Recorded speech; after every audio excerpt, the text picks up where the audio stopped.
Cubs baseball on CSN Chicago is presented by State Farm. Nice night here in Pittsburgh. It has cooled off just a bit. And the Cubs trying to end a short two-game skid after a 12-0 loss in the series opener yesterday. And welcome to Cubs baseball here on CSN. Jim DeShays and Len Casper with you. Still don't know the severity of Jake Arrieta's hamstring injury. Probably is going to miss his next start. Kyle Hendricks will take the ball tonight, coming off back-to-back wins. Yeah, he's been on a nice roll. 2.08 ERA over his last 5 starts. Outstanding work last time out. Against the Atlanta Braves, he went 6 2/3, allowed just 5 hits, 1 earned run. Career here in Pittsburgh, 2-0 with a 3.10. His last 2 starts in this ballpark last September and then again this April, 6 shutout innings in each of those ball games. Left-hander Steven Brault will go for the Pirates. He's filling in for Ivan Nova, and this is their 139th game and the first time they've had a southpaw make a start. Yeah, his first start this year. He made a handful of starts for the Pirates last year. He had a great year down at AAA. He was the International League Pitcher of the Year for their AAA club with a sub-2 earned run average. No Anthony Rizzo. He's just getting a night off tonight. Victor Caratini will play first base. Taylor Davis is here from AAA Iowa, adding to the Cubs' depth on their bench. Still have a 3.5-game lead in the division over the second-place Milwaukee Brewers. Game 2 of this series against the 4th-place Pirates coming up next.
Experience amazing.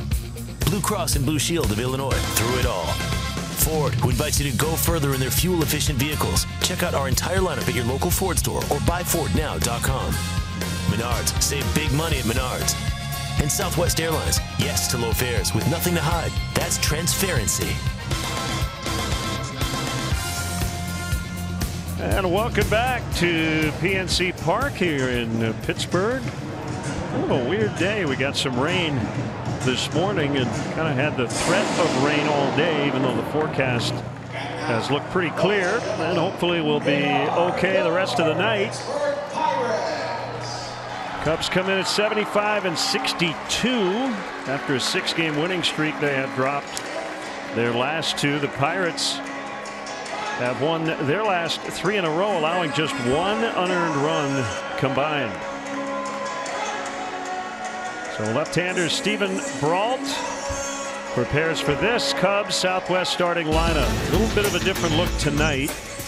Jay Almora and Bryant at the top. Ben Zobrist in the cleanup spot. No Anthony Rizzo. He's just getting the night off. Pittsburgh native Ian Happ will play second base. Javier Baez is back in there. Good to see. Victor Caratini will get his second major league start at first. Rene Rivera will do the catching, and Kyle Hendricks will pitch and bat ninth. Pirates defensively, Marte, he's in left. McCutchen plays center. Rookie Jordan Luplow is in right. David Freese is the third baseman. Jordy Mercer had the day off yesterday. Back in there. He's been rock solid at shortstop. Another rookie, well, two rookies actually on the right side of the infield. Max Moroff and Josh Bell. They both had big days yesterday. Elias Diaz, another rookie. He's behind the plate for the rookie left-hander Steven Brault. He's the Lexus starting pitcher for the Pirates here tonight. Lexus experience amazing. 6 times out of the bullpen for Brault this year. No wins, no losses. A 5.93 ERA. He was 10-5 with a 1.94 earned run average at AAA. Now your umpires tonight. Dana DeMuth is a crew chief. He was back of the plate when Jake Arrieta no-hit the Reds in Cincinnati last year. Now Ortiz and Guccione on the bases. The update on Jake Arrieta: he had an MRI today. We have not heard about the results. But, hopefully, if he misses any time, it won't be much with the hamstring, as Steven Brault deals a strike on John Jay to get us started tonight. Fastball, slider, changeup, and occasional curveball. Marte will have to play that on a hop, and as a result, Benny's Beverage Depot will donate $100 to the Greater Chicago Food Depository with that leadoff hit. Well, on Saturday, the Cubs scored 14 runs. On Sunday, they scored 1. Yesterday, they didn't score any. So it's a crazy game, and they had their 6-game winning streak snapped on Sunday. So it'd be good to get off to a nice start here against the rookie left-hander. Put a little pressure, maybe throw a crooked number up there. Almora fouls out of play. See if they can take this big crowd out of it early. I sense a note of sarcasm in your voice. Yeah, it's family and friends night at the ballpark. Foul tip, strike 2, 69 degrees. Very comfortable. Wind was much more of a factor yesterday than it is as we get started this evening. Season series tied at 8 apiece with 3 to go.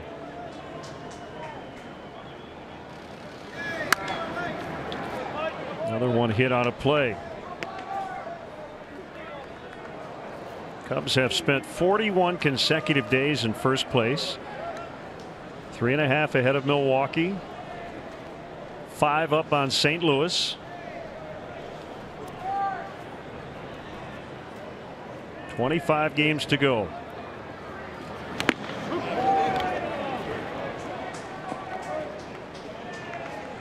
Moore has been really good against left-handed pitching, especially fastballs. So you'll probably see a lot of breaking pitches from Brault as you take a look at the National League Central standings.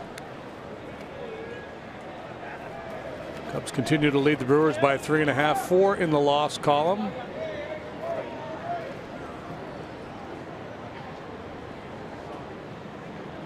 Brault with a good look at the runner. Now the pitch, line drive, base hit.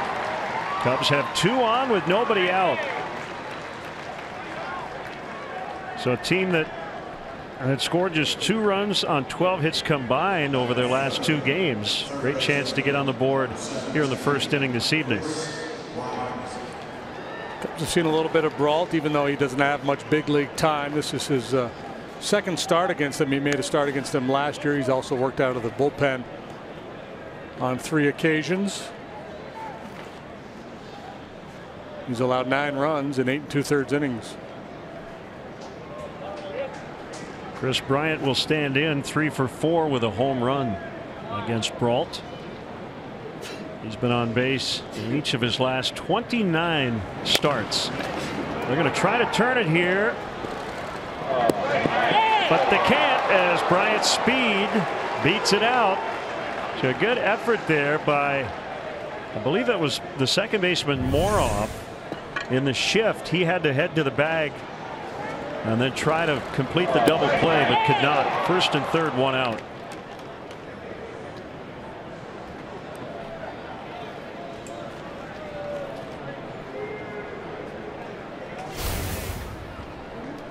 Clint Hurdle checking with his replay guys to see if he wants to challenge.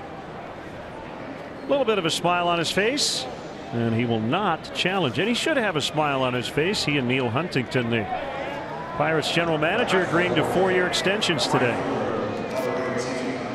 So locked in through 2021. 575 wins against 534 losses for Hurdle while managing the Pirates. It's fifth best in terms of games managed and games won in franchise history.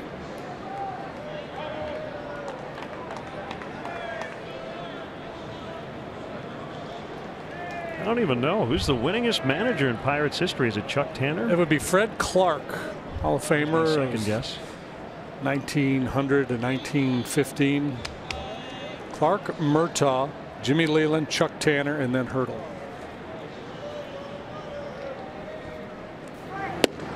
Switch hitting Ben Zobrist takes a strike.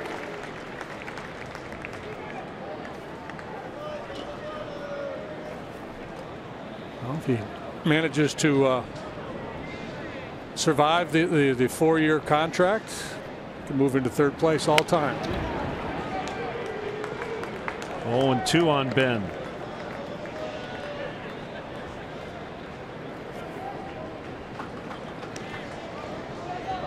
The 12-0 loss on Monday was the Cubs' most lopsided shutout loss since 2014. And their most lopsided shutout defeat in Pittsburgh since 1929. 15-0 drubbing at Forbes Field.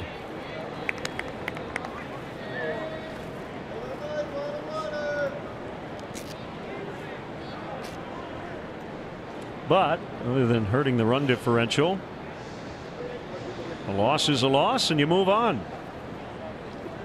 It's like Brault's got that changeup grip. 1-2 to Zobrist is in the dirt.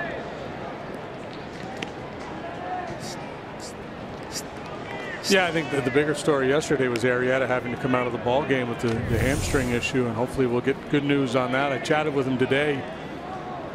He's got a little bit of a knot in there. He didn't think it was anything too serious. They were still awaiting results of the MRI. But in all likelihood, he's going to miss a start, possibly two. And they've got Mike Montgomery. He can make a start. That'll be caught by Luplow out in right. Jay will score. It's 1-0 in the first inning. Cubs have their first lead of the series.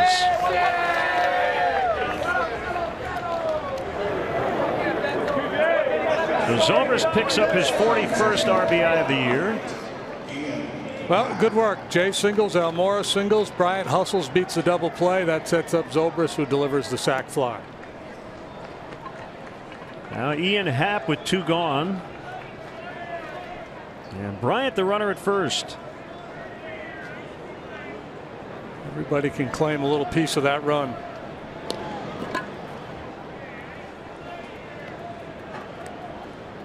Happ homered on Sunday, had a really good homestand. He did not get into the game last night. 21 home runs, already 5th all time among Cubs rookies.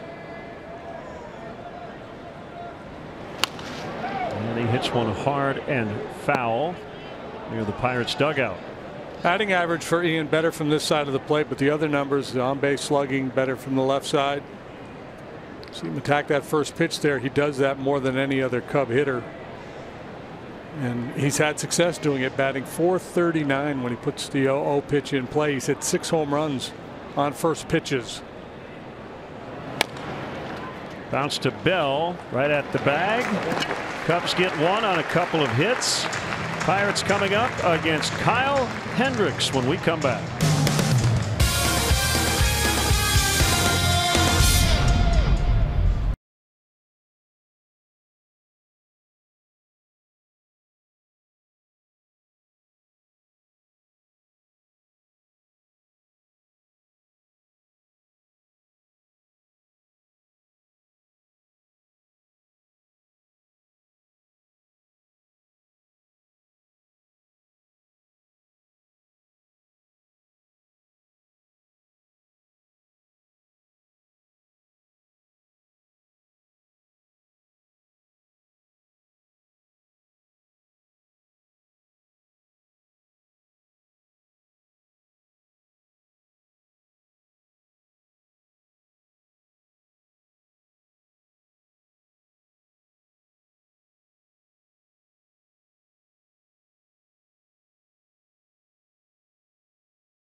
lineup. They had a big day yesterday. 12 runs on 16 hits. Marte, Moroff, and McCutchen at the top. Josh Bell knocked in 4, hit a home run early. David Freese went deep late off a position player. Jordan Luplow is in right. Elias Diaz gets another start behind the plate. Jordy Mercer with his first start of the series. He sat out yesterday.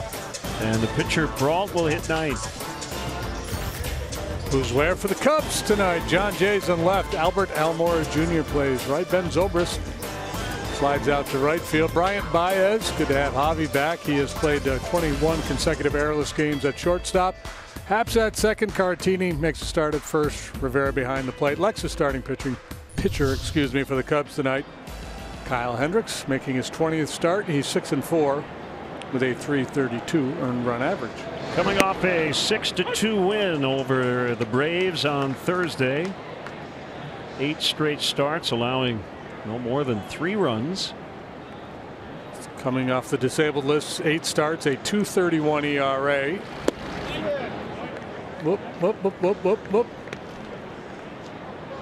Good pitch. 1-1 on Starling Marte. Kyle's career earned run average 3.00.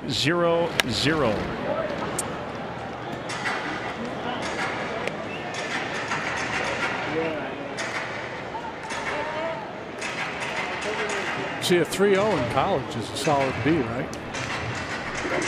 3-0 is a big league pitcher these days. That's an A. Absolutely. A for absolutely. Poked out the other way, and it will be caught by Zobrist for the out.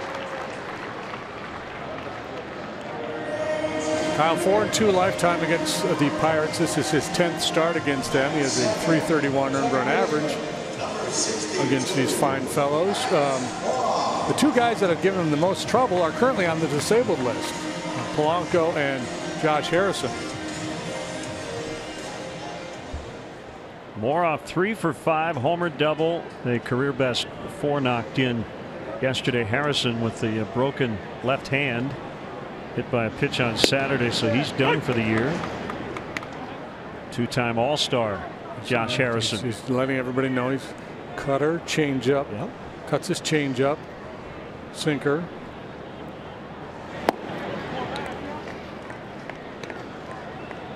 Moroff a switch hitter. Somebody must have been late to class if they're just getting the scouting report on Kyle Hendricks here in the first inning of the game. Hey man, let me see your notes.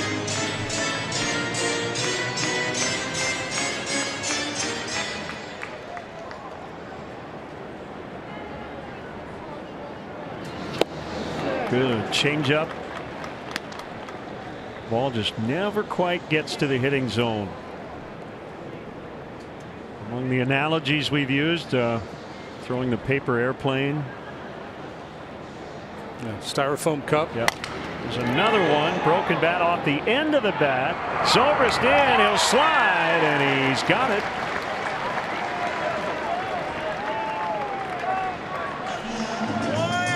Two down.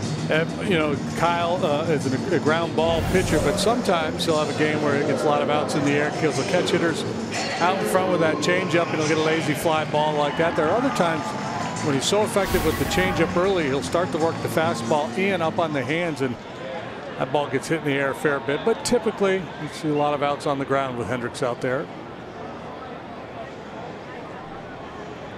Here's McCutchen. And he takes a strike.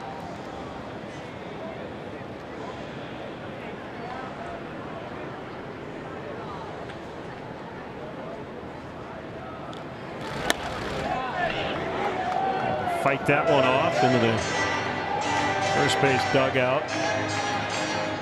Well, you get into September and there's not a lot of room, and these are big dugouts. It's like a couple of football rosters. 1-2. This is when I felt as a starting pitcher it was my obligation to go out and hang out in the clubhouse with a cup of coffee. No good spot on the railing, so get a seat in front of the TV in the clubhouse. Just missed outside.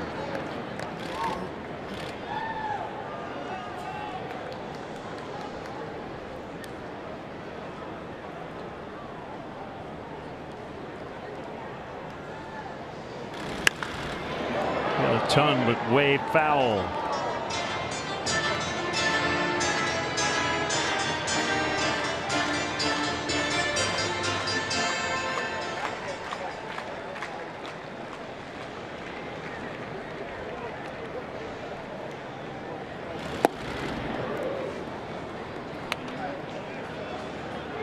Three and two, Josh Bell on deck. I'd certainly prefer to not face him with a man on base. The way he has swung the bat against the Cubs. On a play off to the right. Yeah, see, that's an 87-mile-an-hour fastball, pretty much over the heart of the plate because of all the good work he does with the changeup. McCutchen has to respect that, and he's a little late on 87.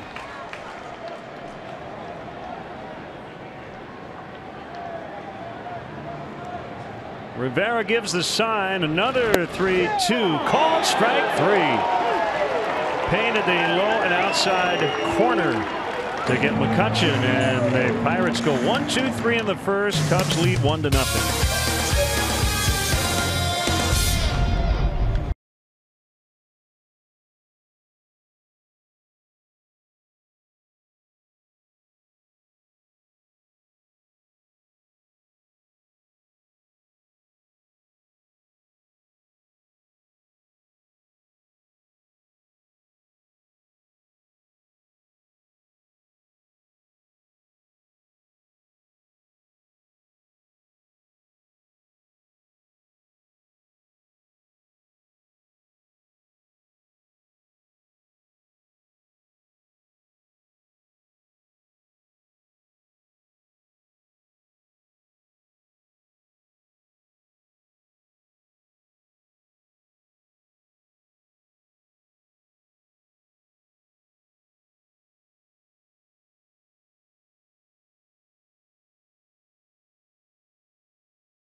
CHN Chicago is presented by State Farm.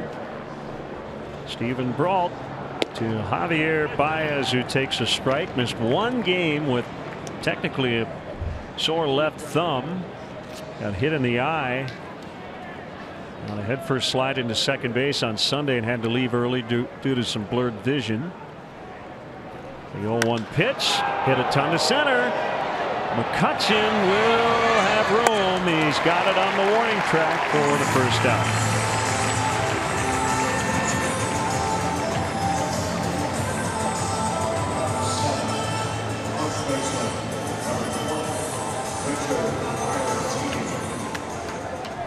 It's funny, you look at straightaway center here in this park.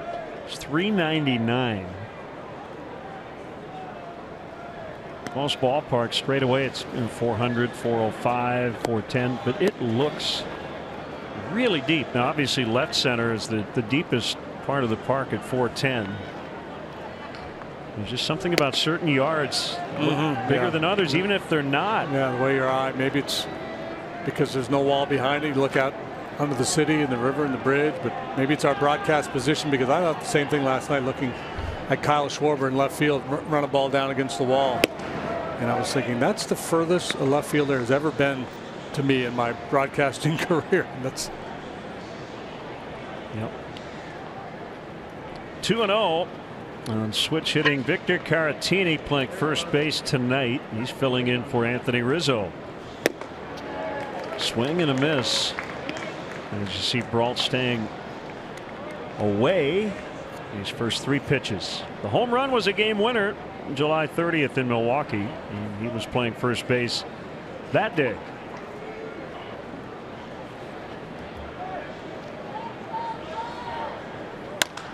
Ground ball past a diving Bell and into right. Yeah, he's been impressive. He can swing it. Good from both sides of the plate. Hit .342 in 83 games at AAA. Now Rene Rivera making his 8th start as a Cub and his 5th over the last 7 games.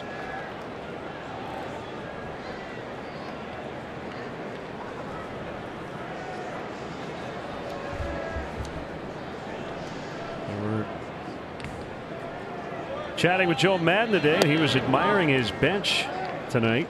He's got what, 7 left-handers on his bench plus Taylor Davis.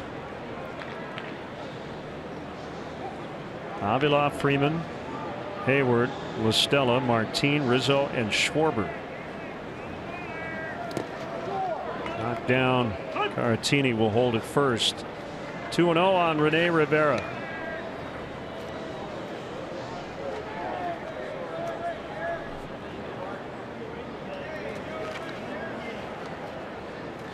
Brault, as Len mentioned, the first lefty to make a start for the Pirates this year. He's only the 7th different pitcher to make a start. They've been very healthy in their rotation. Tyler Glasnow was in the rotation early, but he did not perform well.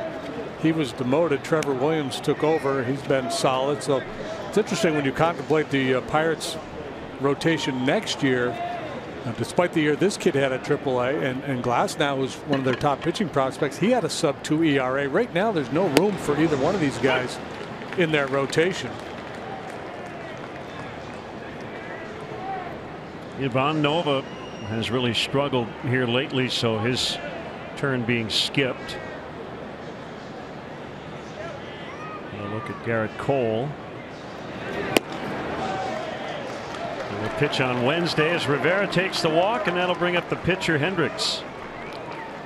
That was kind of sloppy there. That pitch not even close to home plate. So we'll see Cole and Tile in the next couple of days. I would think if Glasnow really lights it up next spring, he may force their hand and they may move someone to accommodate him because he's got great upside. Brault's numbers at AAA this year, 10-5 with a 194. He won the International League ERA title and was the league's pitcher of the year. Hendricks chatting with Gary Jones, the third base coach, before this at bat. Cornerman expecting a bunt. Would you say Mr. Jones struck up a conversation? I would, yeah.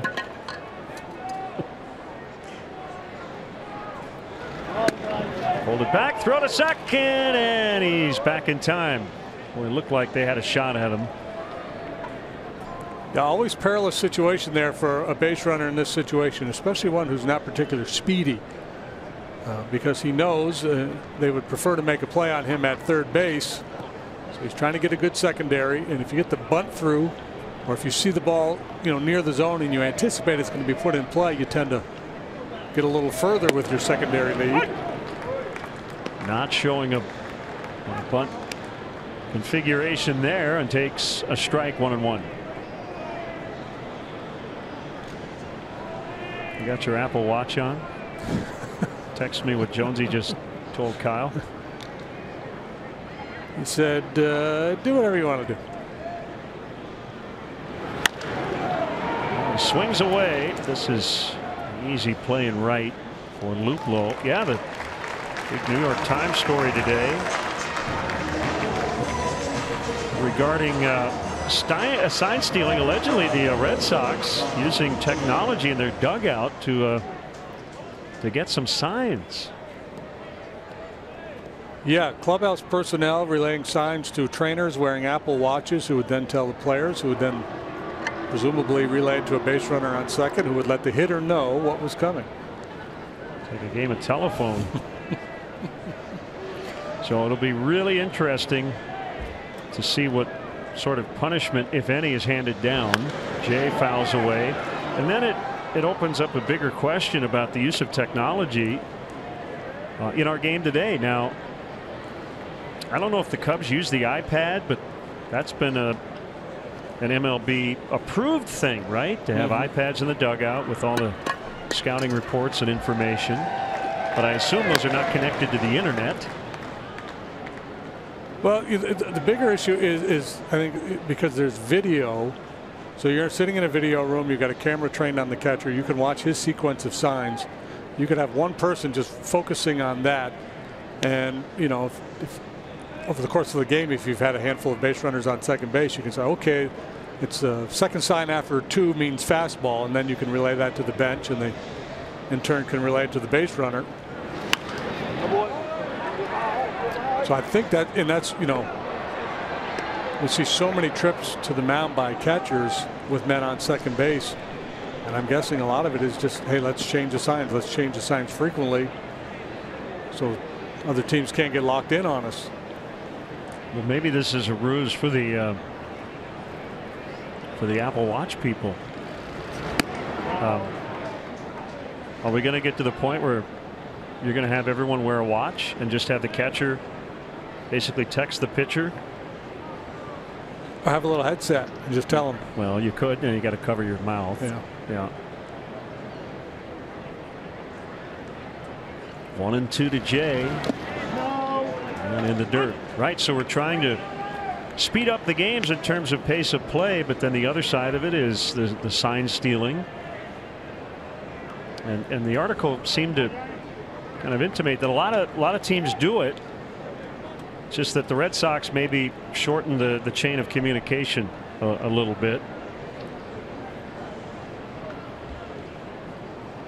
2-2 is fouled away. However, when you get caught red-handed, the old excuse of everybody else is doing it usually doesn't fly. Yeah, well, and then prove it, right? If everybody else is doing it, prove it. See, man on second, they just had a chat. Well, I think that might be limited with the dawn of 2018 is the catcher's visits to the mound, and that could further complicate things.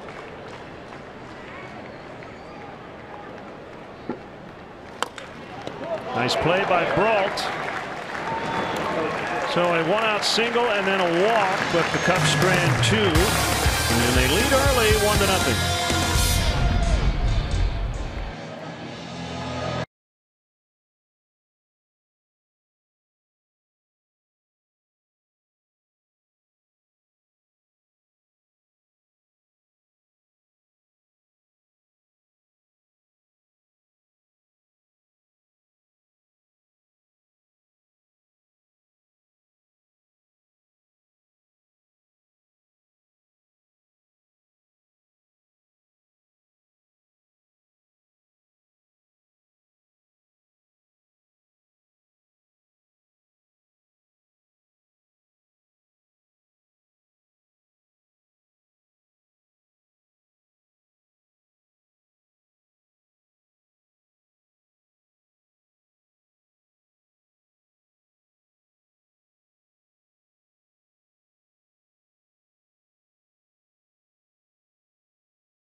That's right. The Metropolitans come to town. First pitch, 7:05, and up to the first 10,000 early arriving fans will receive a Cubs power bank presented by Uber. Tickets still available for this game. That's why I'm reading this promo. Visit Cubs.com today.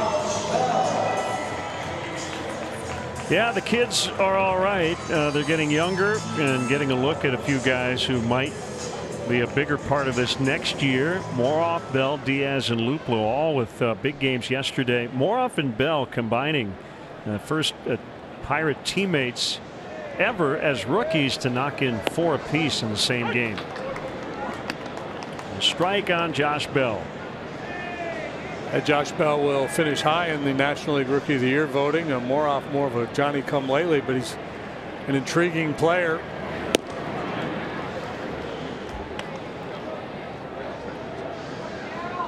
If it weren't for the Bellinger kid out in L.A., he would probably be the Rookie of the Year.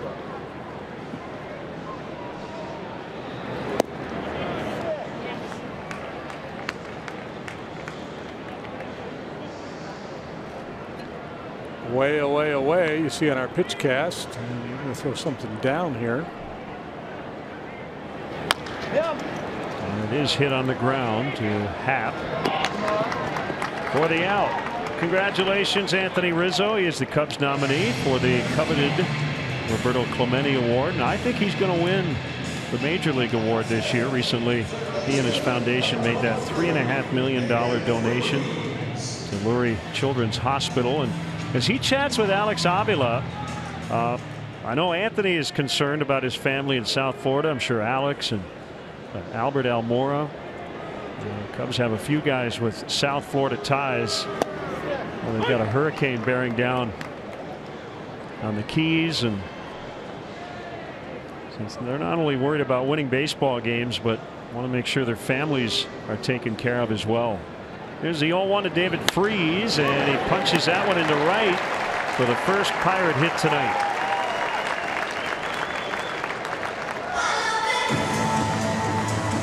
That's his game. Up the middle and the other way. You see a lot of that from Freese.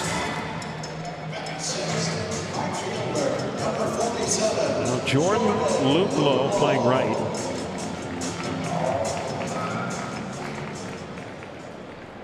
Last week, the Cubs swept the Pirates at Wrigley Field. Pittsburgh scored 5 runs combined in the 3-game series. Yesterday put up a dozen runs on 16 hits. That's a strike at the top of the zone on Luplow.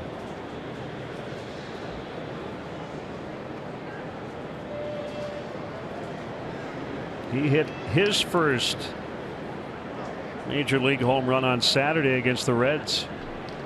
Earlier in the game, got his first Major League hit, a single. 23 homers in the minors this year. Hit 302 combined, including 325 in 44 games at AAA. Let's see if he can hit one to short. Outside, and Rivera to Caratini, and Freese is back in safely. That reminds me, Wilson Contreras continues to recover and likely will be heading out on a rehab assignment here soon. And the Myrtle Beach Pelicans will start a playoff series tomorrow night.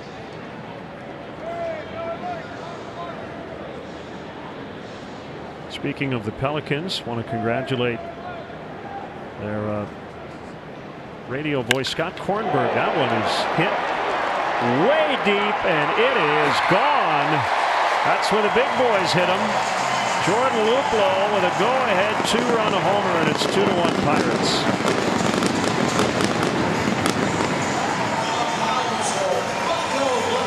Well, the rookie theme continues here for the Pirates.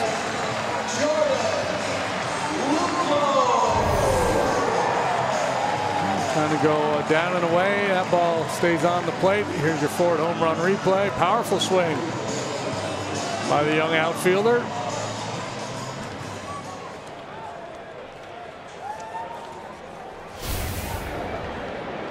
So the Pirates lead 2-1. Here's the catcher Diaz. As I was saying, Scott Kornberg, the lead play-by-play voice of the Myrtle Beach Pelicans, the Co-Carolina League Broadcaster of the Year. Congrats to Scott. Well deserved.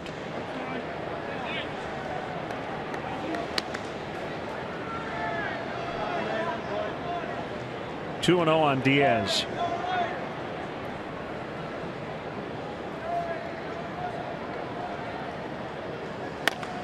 Ground ball the other way. Cartini able to smother it. Nicely done. And Hendricks handles the low throw. 3-1 on the out.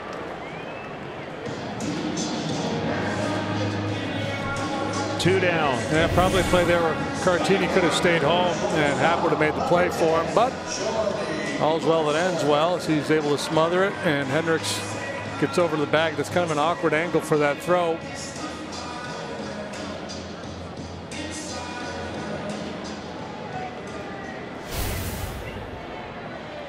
That'll bring up Jordy Mercer, the shortstop. He's got a career high 13 home runs and takes a curve for a strike. Mentioned the hurricane. You've got some wildfires in Oregon, and the Eugene Hillsborough Northwest League series has been pushed back a day. They postponed their game tonight due to hazardous air quality conditions.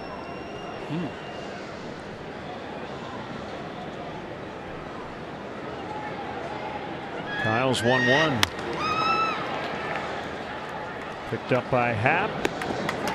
That'll end the inning. Freeze with a single. Luplow followed that with a long home run, and the Pirates have the lead.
Facebook page on your commute home for the 5 at 5 presented by State Farm, and catch up on the 5 hottest topics of the day, plus get a shout out from the host by commenting with your opinions during the live stream. It's the 5 at 5 every weekday on Facebook Live. Hey, we want to send out happy 70th birthday wishes to Wayne Rilsky of Sugar Land, Texas, just outside of Houston. Our best to Wayne and all our fans watching in Texas, and our thoughts are with you during this very difficult time. Also want to send out get well wishes to Patrick Moore, watching back home in Chicago. 1-0 on Albert Almora Jr. He's done some good work against lefties this year. 1 for 1 tonight.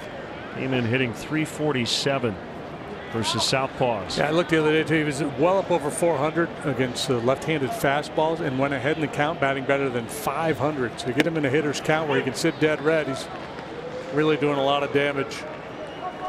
However, that is not now the case. More in protect mode on 1 and 2.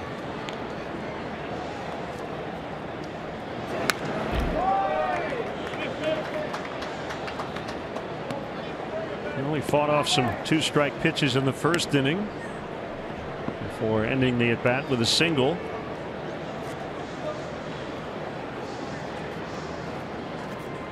Two, 3, and 4 for the Cubs, trailing 2-1. Pitch. Smacked into right. He's 2 for 2.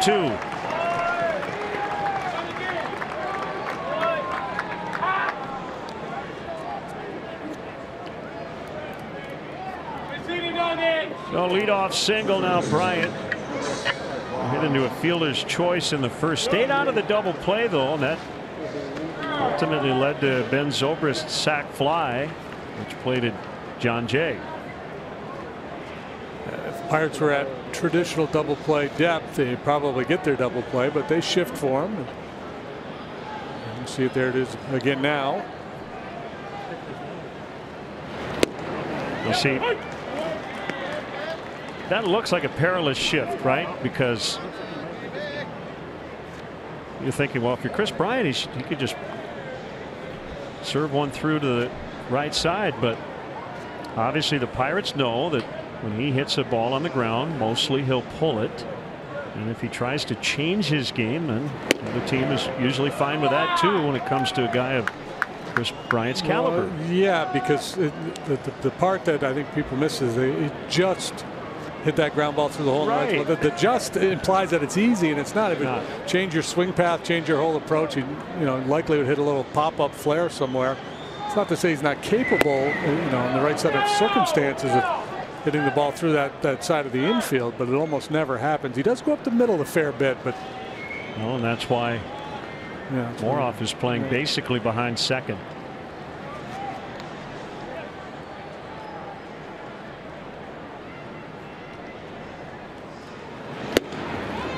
Now, there is an argument to be made if a hitter did it,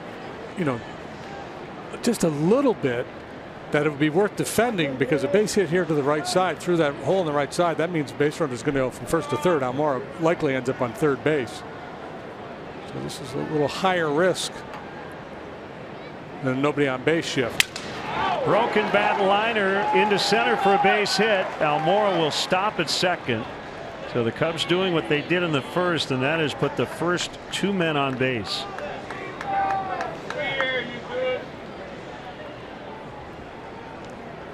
It'll bring up Zobrist.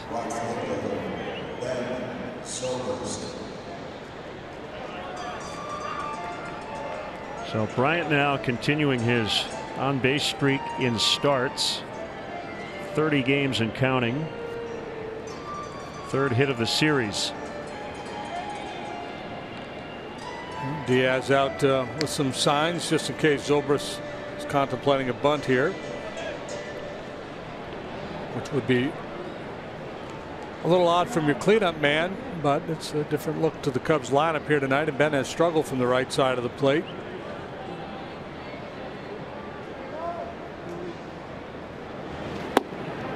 Although better of late, 194 is a right-handed batter coming into this game. Career-wise, 285.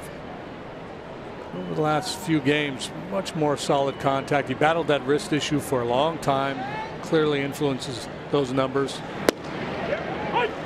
Takes a low strike.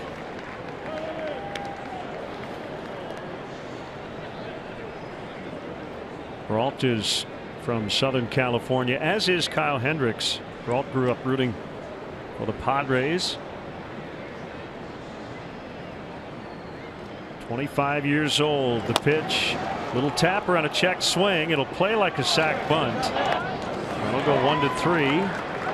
Second and third for Happ with one away. Right now Ben's thinking, I wish I'd just bunted.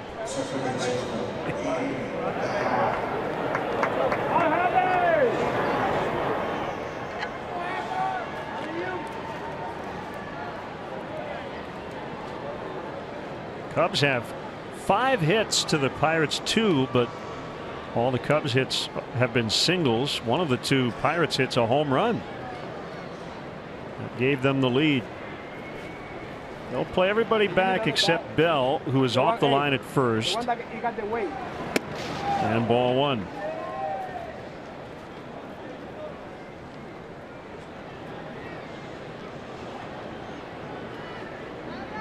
We've talked about Brault before. Pretty interesting story. Went to Regis University in Denver.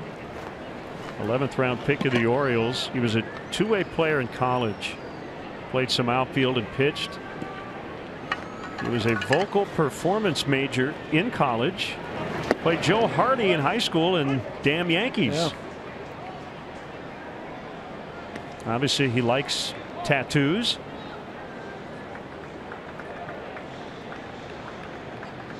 Yeah, I was asking the Pirate broadcasters if there was a storyline behind those tattoos, and there was some disagreement. Some thought that originally that there was a musical thing going on, and then he changed it. Base hit to right. 1 run in. Here comes Bryant behind Almora. Cubs lead for the second time tonight. Ian Happ in his hometown with a 2-run single. It's 3-2.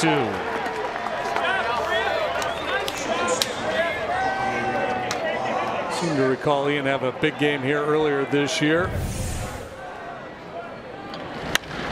Good solid stroke driving that ball through the right side of the infield. Easy read for the base runners. 2 come home. Ray Searage to the mound to chat with his young lefty.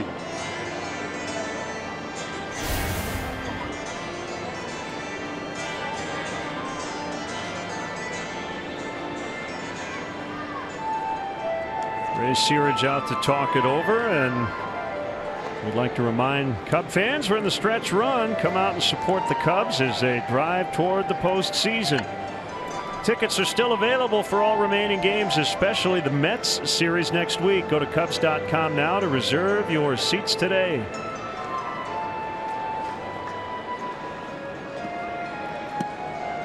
Three hits in the inning. Cubs now lead 3-2. Javier Baez flying to the warning track in center his first time up.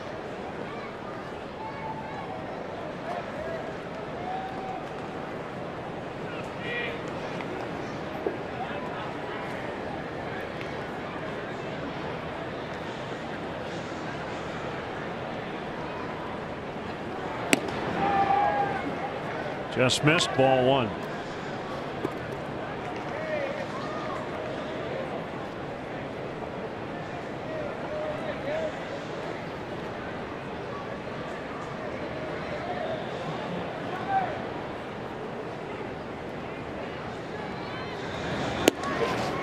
Way wide that time, 2-0.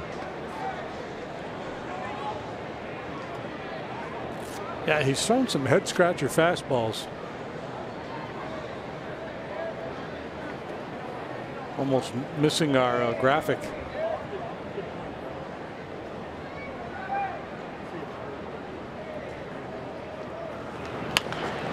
Baez pulls it foul into the camera well.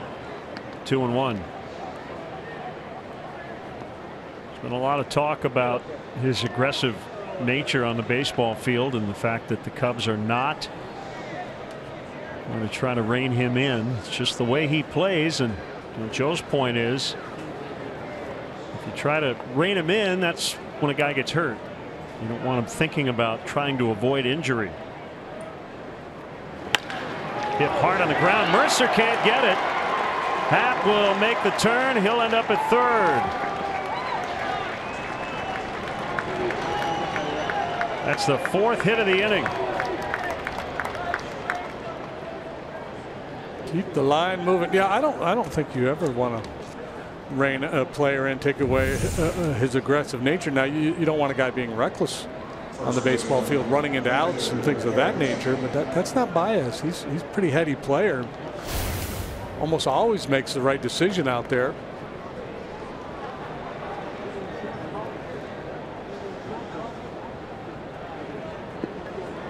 First and third for Caratini. He singled in the second. You know, it's singles night here at the ballpark. Cubs have 7.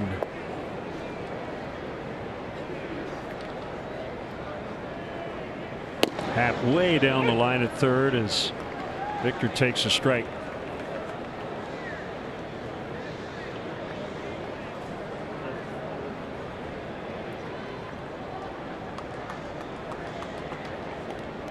Now, Joe did say that when Wilson Contreras returns to the lineup, he would prefer that he eases up just a little bit. You know, that lunging maneuver toward first, trying to beat out a hit after the hamstring issue he would prefer he not do that. Yeah, run through the bag. And again, I think that applies to all players. I think, you know, it's just one of those habits that it's hard to break. Kind of like leaning for the wire in a sprint. But, you know, first base, you don't have to slide, you don't have to stop. You can run through the bag, and that's what players are constantly taught. Don't dive for the bag, don't lunge for the bag, just run through the base. And he hit him on an 0-2. A painful way to reach, but the bases are loaded for Rivera.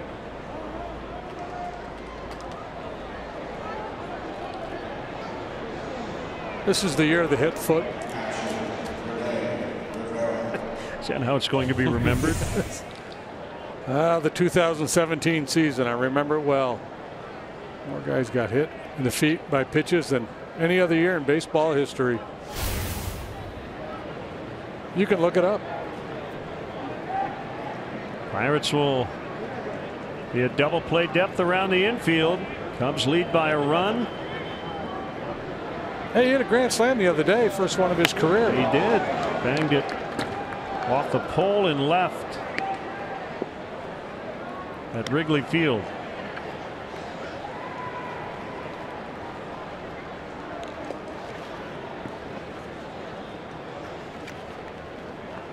Fastball command has been suspect for Brault so far, and he hasn't really established his secondary pitches, and that's a bad feeling for a pitcher. Kind of hoping things start to go your way, as opposed to that mindset. I know I'm going to make this pitch down in the zone. I can anticipate this kind of action on the ball and this kind of a result. Right now he's searching. Well, he had Caratini down 0-2 before hitting him on the foot. He's 0-2 on Rivera.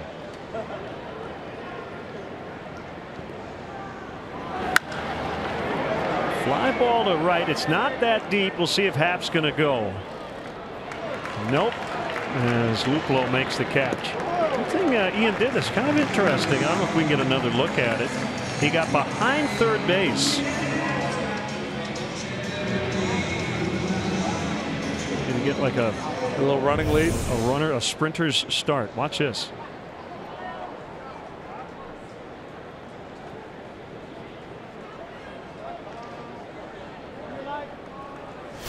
I've heard that theory before, the idea of maybe going 10 feet past the bag and then trying to time it, where you hit the base just as the ball is being caught, but yeah, that would be risky. Swinging bunt for Hendricks. Brault will pick it up. Cubs get the lead, but you feel like they should have had more. It's 3-2 midway in the third.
Pittsburgh Sunday at 11 before the Bears take on the Falcons in their season opener.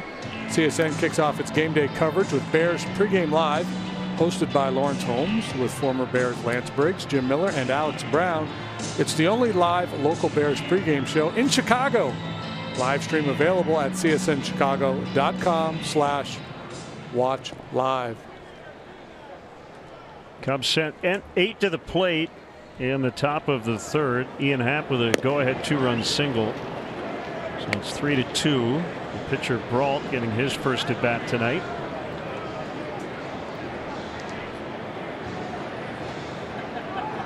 Good athlete. He can swing it a little bit. Yeah, he picked Regis in Denver because they let him pitch and play the field and sing. Right. Apparently he's their best soundbite. From good sources.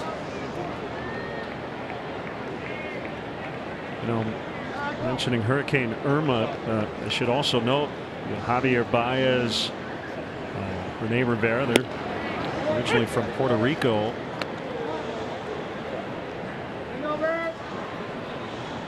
The Dominican Republic could be in the path of that storm as well. So you got a lot of guys worried about people back home as they try to focus on a baseball game tonight. John Jay, another guy from South Florida, makes the catch. One away here in the Pirates' third. Now Marte, the left fielder. StatCast is powered by AWS. Marte had a nice day. He reached 3 times, scored 3 runs, but it was this play on defense that stood out in the second inning as he threw out Ben Zobrist. Yeah, got him at 99.4 miles per hour. Well, I guess if his position playing thing doesn't work out,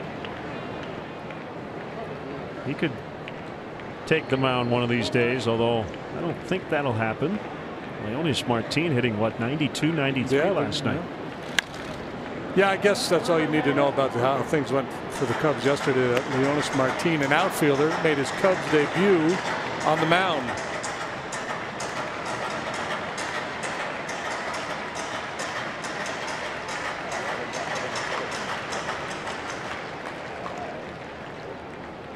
One ball, one strike.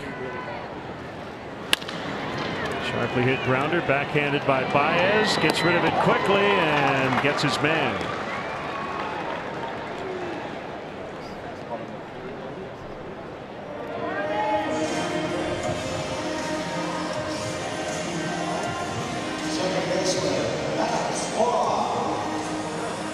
Here's Martin. Joe said it was 5-0 going into the bottom of the 8th. Yeah. And Dylan Maples came out to pitch, and Joe didn't want to use any more of his bullpen. He had Davey Martinez go down to Leonis and said, "Hey, you've got a good arm. We're just wondering, just in case, would you have any interest?" And he's like, "Yeah, I'm in." Things started to unravel. So out he went. You didn't want to leave the kid Maples out there to get abused.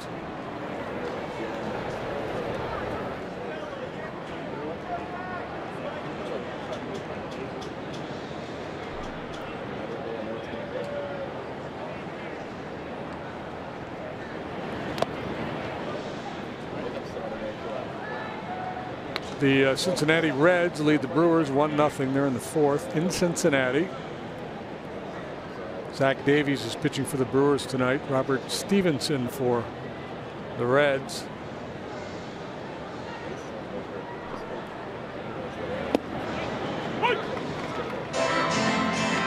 I believe I saw a note earlier that the Brewers have Nelson, Anderson, and Davies all lined up to pitch against the Cubs this weekend.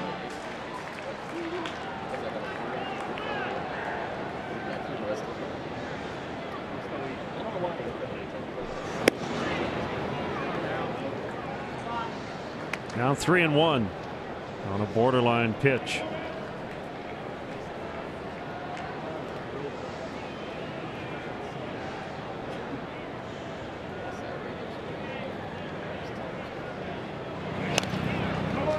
Full count, 3-2.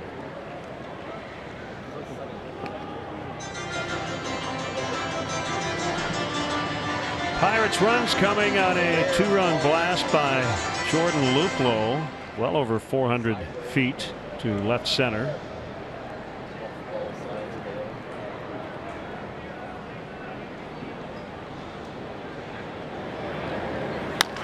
Bounce back to the mound. Pirates go in order 1, 2, 3. Cubs 3. Buccos 2 after 3.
In Fairfield, Iowa. And we want to say hello to everybody who has joined Kelly Kroll out at the Timeout West Sports Pub on Lake Street in Hanover Park. Watching the ball game tonight. Enjoy. And a strike on John Jay. 3-2 Cubs, 4th inning. Try the wings. I hear they're fabulous. Ground ball to the shortstop, surrounded by Mercer, and he'll sidearm it over to Bell in time.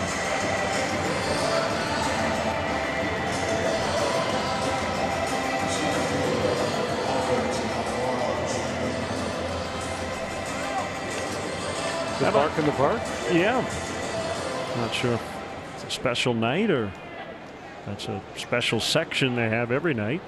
How about J.D. Martinez last night? Homered in his final 4 at-bats as the Arizona Diamondbacks won their 11th in a row.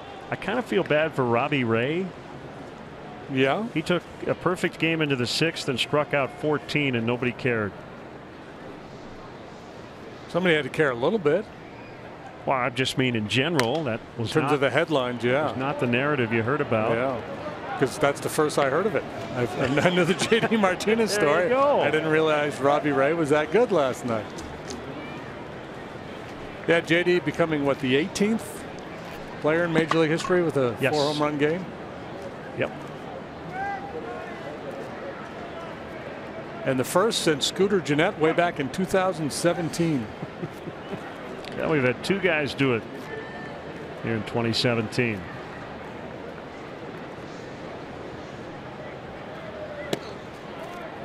Almora already 2 for 2 with a run. So the Diamondbacks have won 11 in a row. Cleveland continues to win. They've won 12 in a row.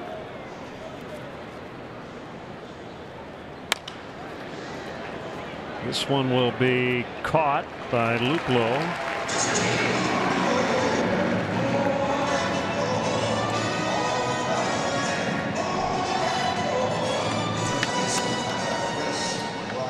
May have missed this. The Angels used an American League record 12 pitchers in an 11-9 win at Oakland. It was an 11-inning game. 3 Angels pitchers did not record an out on Monday. That's just gross. Gross overuse of bullpen. Another great example of why we need roster limitations in September.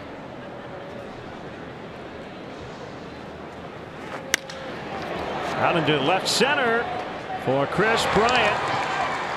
McCutchen will collect it, but it's a double, his 3rd of the series. 2nd hit tonight.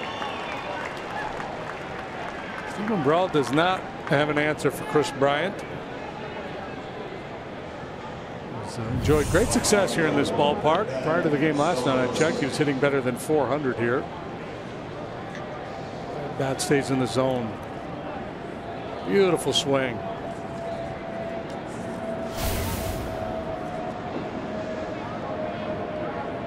Yeah, 411 hitter at PNC Park coming into this ball game.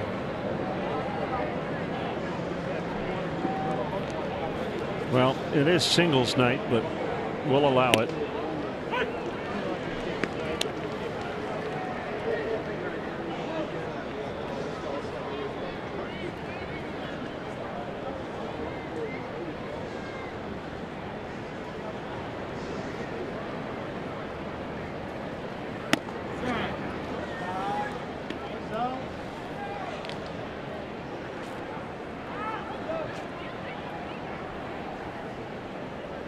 One and one on Zobrist.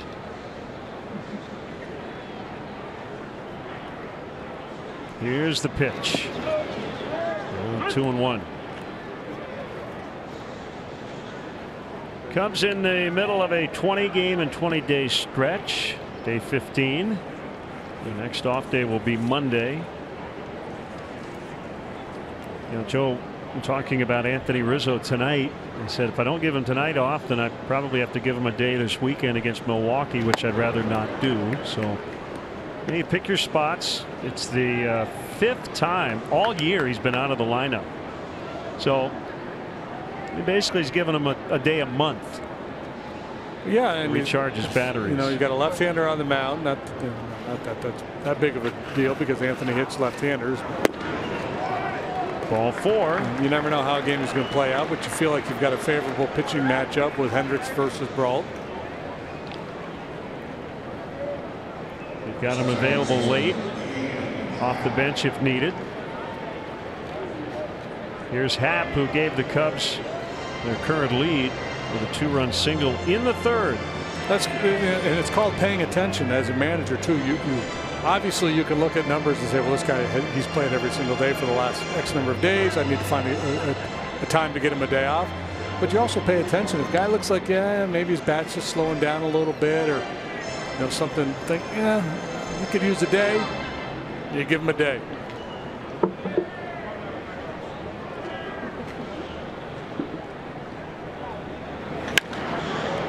Swinging away, pops it up. Bell trying to find some room, and he'll have plenty. Actually had to drift back toward fair territory. We'll head to the bottom of the 4th. Cubs lead the Pirates 3-2.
check that.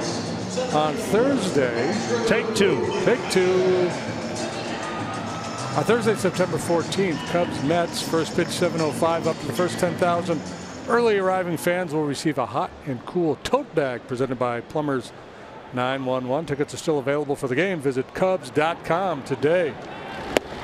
We'll keep that take. That'll be take two. Hot and cold. McCutchen, Bell, and Freeze. Speaking of cold. Hendricks has featured that changeup in on McCutchen a couple of times. He smoked it foul into the seats down the left field line earlier. But when he makes his pitch in there, that's about all you're going to do with it. I was going to say, speaking of hot and cold, how about Chad Kuhl yesterday? That was a pretty good performance. Went 7 innings to get his first career win against the Cubs. That one slashed into right. McCutchen with a leadoff single. They've got the first man on for the first time tonight. Kuhl came into that start with an ERA of 11 and change against the Cubs through 6 starts. But he's got outstanding stuff, and he's a young pitcher on the rise. And as I mentioned earlier, Brault, now some of these other guys, there's no room for him in the rotation right now as you contemplate next season. Cole and Nova, Tyone, Kuhl.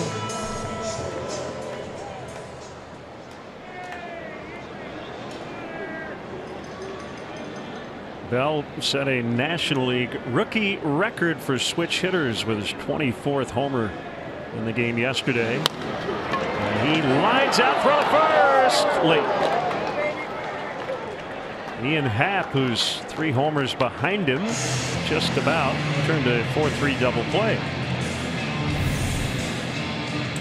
Well, really hit that one right on the screws. Good quick reaction by Happ, and with Caratini as well, making a nice adjustment to make sure this one doesn't get away.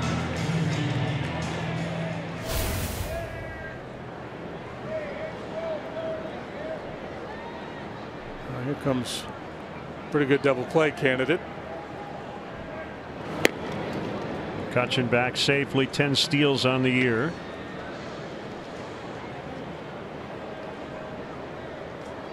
You notice Caratini's a pretty good athlete over there at first. When he was 19, starting his pro career, as McCutchen takes off, here's the throw by Rivera. It's late. Steal number 11 for McCutchen. Caratini played third base originally in the Braves chain before he started to catch. Yeah, it's really going to help him too as he moves through his career, the versatility, and you see McCutchen with a very aggressive jump.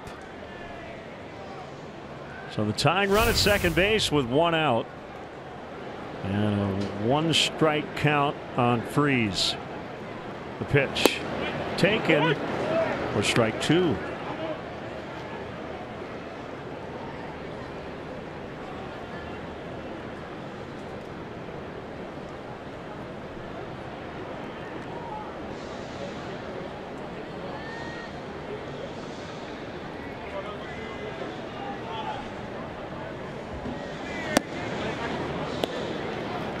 Oof. Pretty good pitch. Rivera came up out of his crouch. He wanted that pitch elevated, and I don't know if Kyle just missed or he had other plans, but it's kind of interesting after the pitch. Dana DeMuth kind of peeking around as if, well, let me think this one over. Maybe he was looking for our Toyota pitch cast.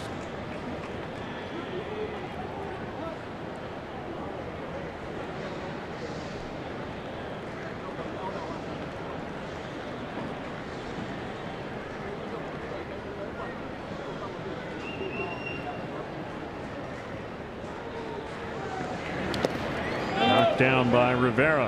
It's one of those nights at the ballpark where you got to do a good job in the dugout of keeping the energy up, because there's not a lot of energy in the ballpark. And all the buzz of a spring training B game.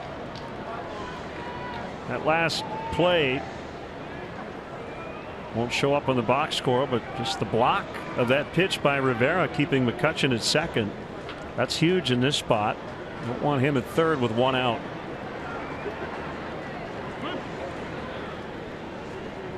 And runner at second, and battery will figure out what they want to do.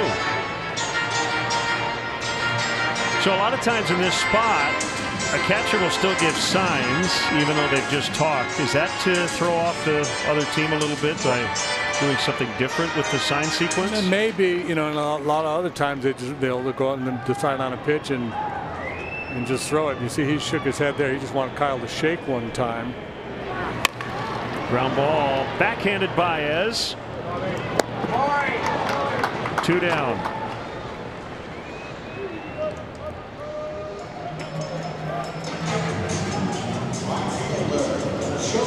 Yeah, that part of the game has gotten much more complicated over the years. You know, back in the day, we were pretty simplistic with our signs. Man on second would be, you know, first sign after a 2 or the third sign. And maybe change them during the game, maybe not. Now, again, because of all the surveillance and spying and everything else that's going on, it's gotten a lot more complicated.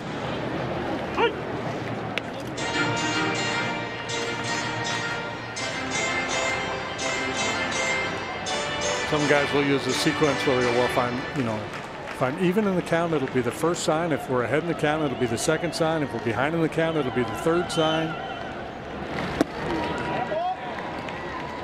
And, you know, obviously, the problem is the more complicated it gets, the more likely you are to screw it up.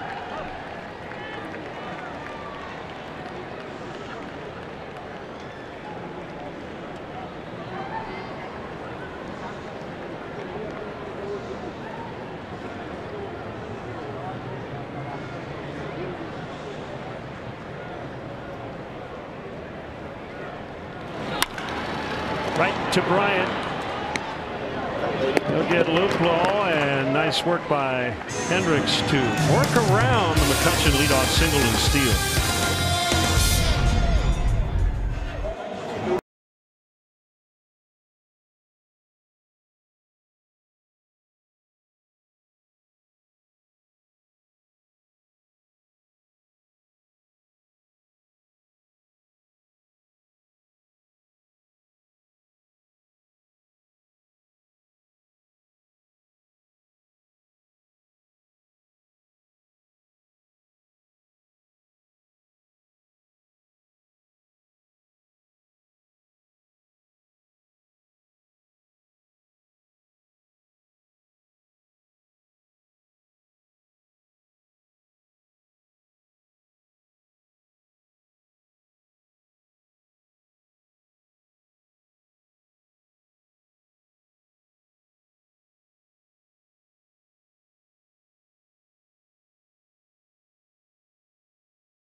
Cubs Insider at CSNChicago.com, presented by Nationwide agent Jeff Vukovich. Go to jeffvuk.com or follow him on social media.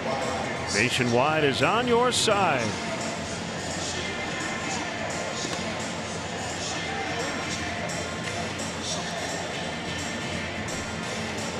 Cubs 3, Pirates 2.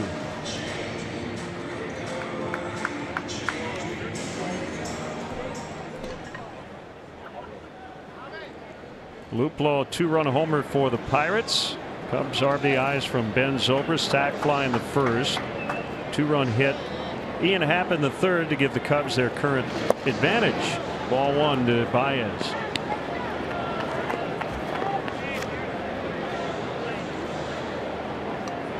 A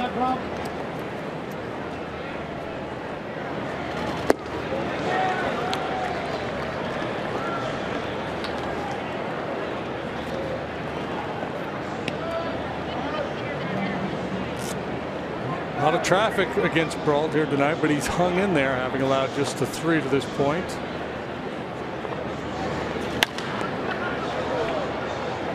High fly, short right. Grabbed by Luplow.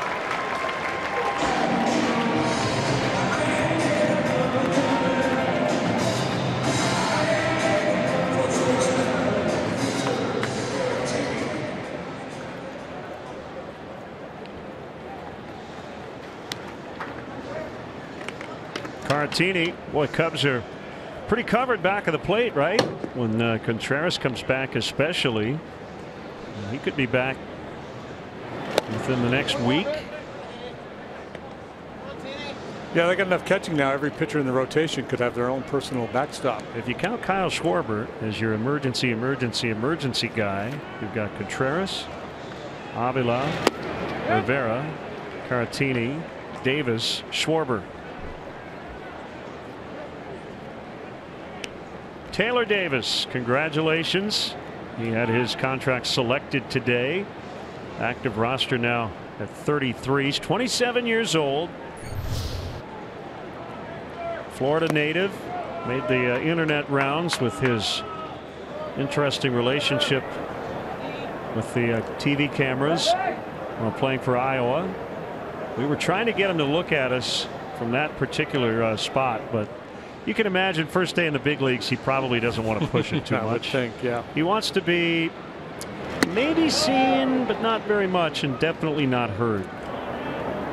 Good for him. We've seen him in the last couple of springs, and he can swing it a little bit.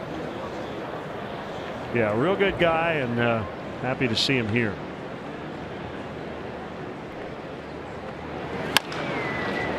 Chopper to third. Freeze backs up a bit. Makes the play. Caratini is out.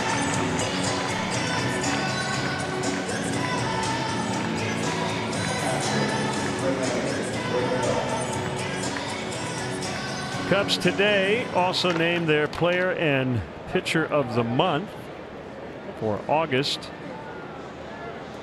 Mesa outfielder Nelson Velasquez and Eugene right-hander Jose Albertos, player and pitcher of the month, respectively. Congrats. Diablo.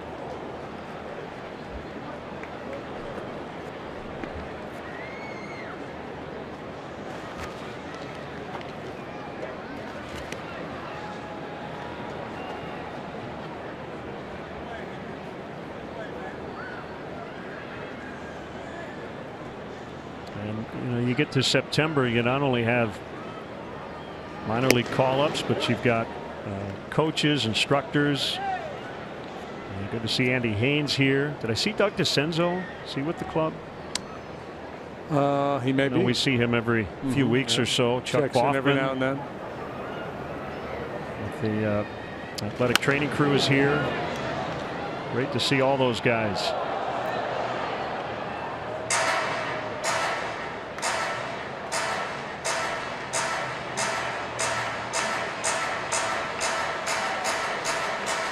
One and two on Rene Rivera.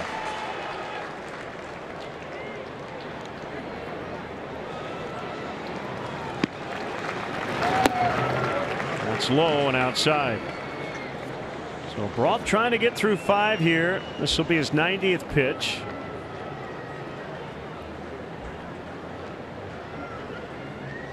Reds lead the Brewers 1-0. They're now in the 5th inning in Cincinnati. We'll keep an eye on that one tonight.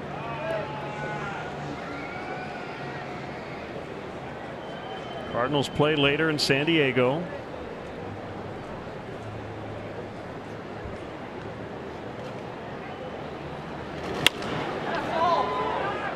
In McCutchen, he slides and he makes the catch. Nicely done. Andrew McCutchen robs a hit from Rene Rivera. And it's still 3-2 Cubs in the 5th.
Pittsburgh. Elias Diaz, a catcher, will start it. 5th inning. Cubs lead 3-2. Curve just missed low for ball 1. Diaz getting some extra playing time here with Francisco Cervelli on the DL. Diaz making his 4th consecutive start as he bounces one to third. That's a fair ball. Took Bryant into foul ground, and a strong throw across the diamond to get him. Hendricks starting to get into that groove now, inducing the ground ball. 3rd consecutive ground ball out. This one right over the bag. Nice play by Bryant, and then upright and a strong throw to first base. Not particularly close.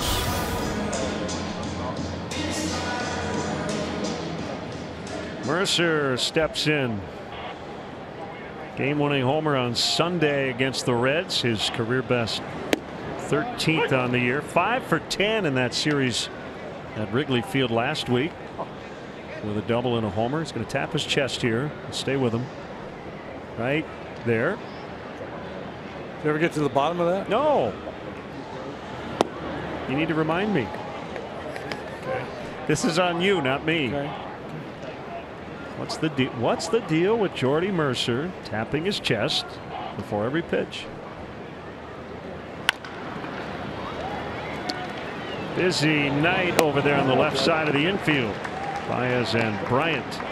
Celebrate and honor Chicago's first responders by supporting Kyle Schwarber's inaugural block party event next Sunday, September 10th. The event will feature premium meats straight off the flame, delicious appetizers, signature cocktails, and an exclusive live and silent auction. Guests will play lawn games, listen to music, hang out with Cub players and first responders in attendance. To buy tickets, visit Cubs.com/block party. Pinch hitter here. It's Chris Bostic for the pitcher, Brault. And a strike. He was a 44th round pick of the Oakland A's in 2011. This is his 6th major league plate appearance. Looking for his first hit.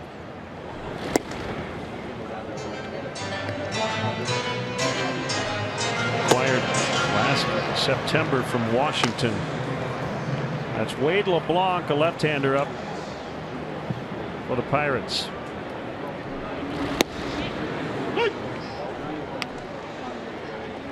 One and two on the pinch hitter.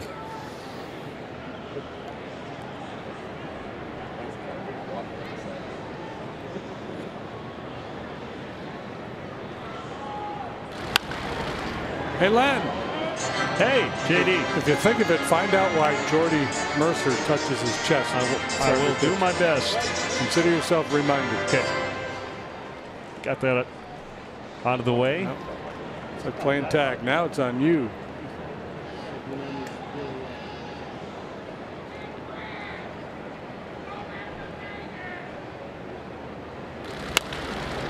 Baez again. Showing off his arm tonight. That's 6 in a row retired by Hendricks. He's got a 3-2 lead after 5.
Straight side of the 2020 Ryder Cup. 4 of Golf Digest top 100 public courses, all located in Kohler, Wisconsin, 2 hours from Chicago. Learn more at whistlingstraights.com/Cubs. Hey, JD. Yeah. I got the answer. Jordy Mercer. Apparently, it is a little signal to his wife and kids. Oh, okay. Nice. He taps his chest before pretty much every pitch. Like Carol Burnett tugging on her ear, right? Wade LeBlanc against Kyle Hendricks. Blanque de Blanque, veteran left-hander, finesse guy, good changeup. Former starter. He's been on the big league scene since 2008. This year, 4-2 with a .491. He's pitching for the 47th time. Trying to LeBlanc the Cubs here in the 6th. 0-2 on the pitcher, Hendricks.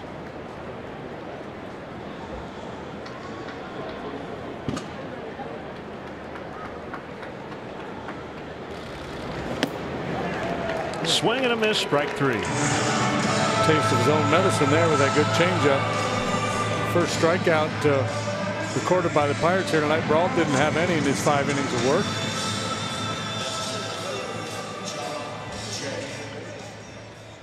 Now Jay 1 for 3 with a run.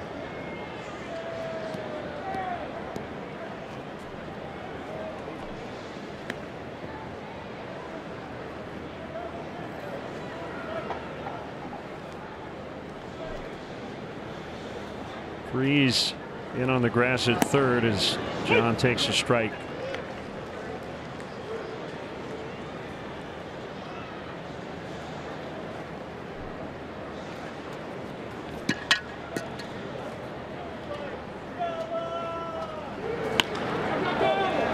That will be foul. Just foul. Too much slice spin on it.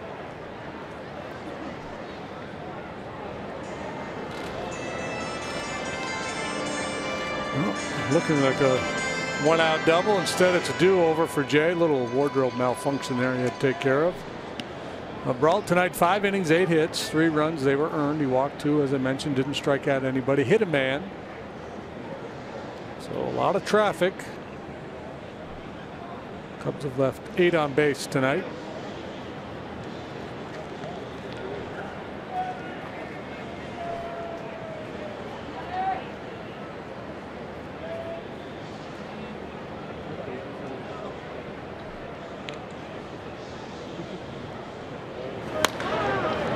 Down to get it.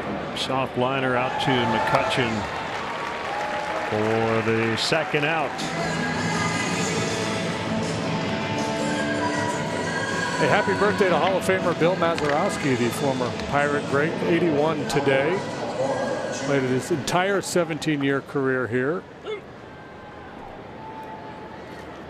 Won 8 Gold Gloves, second most ever by a National League second baseman, trailing Ryan Sandberg.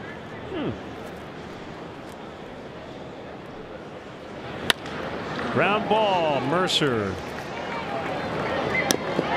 And LeBlanc with a very quick 6th inning. Cubs 3, Pirates 2.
Premier options Wrigley Field has to offer for your next client, corporate, or family function. Like an all-inclusive suite experience located on the new Bean suite level. There are a handful of suites still available for rental this season, especially the Cardinal game on September 17th. Visit Cubs.com/premier for more details.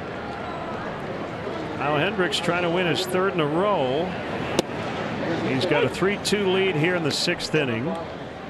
3 hits allowed, including the Luplow 2-run homer. He's got Marte on a fly out and a ground out. And the 0-1 on the way is off the outside corner. Good rhythm tonight for Kyle. Yep. A lot of ground ball outs. Yeah, 10 of the 15 outs recorded coming on the ground.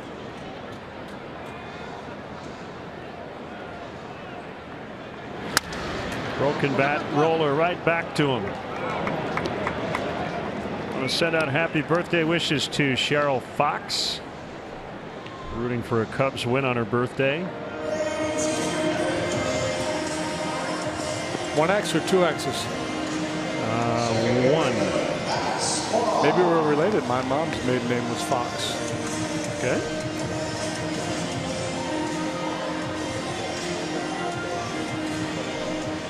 You want me to find out? I'll do all the research. Don't worry. Get on the Fox family tree. You got any relatives from Ontario?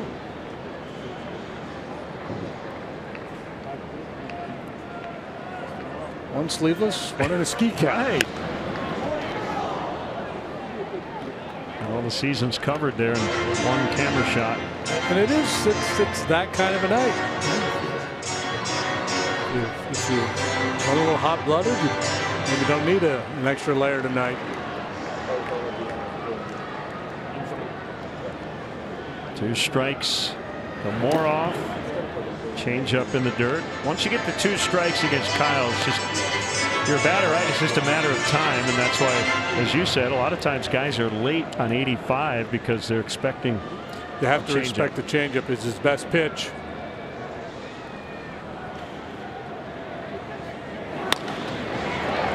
Called to right, a little bit toward the end of the bat, and that gives Zobrist plenty of room to make the play.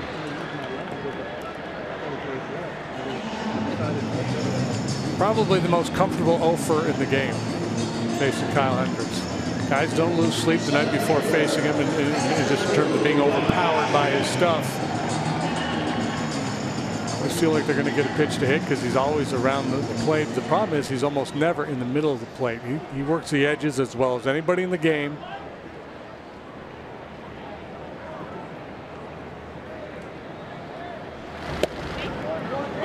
Called strike to McCutchen. He throws a lot of pitches that you would define as, yeah, you can hit it, but can you hit it hard?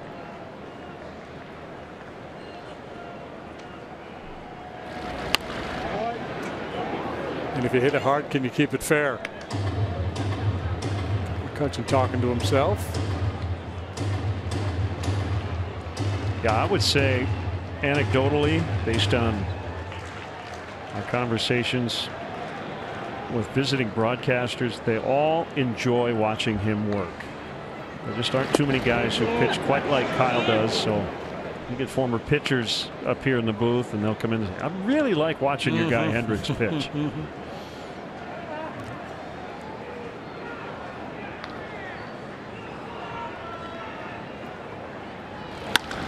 That one hit hard. Knocked down. Nice play. Ian Happ, but the throw eludes Caratini and I think went out of play, and that'll allow McCutchen to get the second. Well, Ian had more time, I think, than he thought he had. Made a half a play, and then unfortunately McCutchen now in scoring position. Well, he got quickly to his feet, and he wasn't able to step into the throw. He's back on his heels as he makes this throw. Kind of like a quarterback who's being rushed and feels like he has to hurry it. It'll be a single for McCutchen, and then a throwing error on Happ, allowing him to get to second base. And that's a tying run out there in scoring position now with a very dangerous man in the batter's box.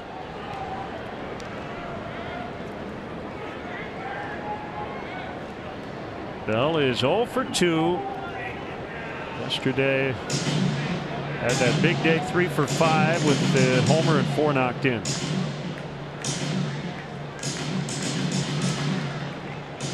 Boy, that Maurice Van Robe's had quite a year, 1940. That sounds like one of Kramer's fictional names he'd make up. Pennypacker and Dr. Van Ostrin. Swing and a miss.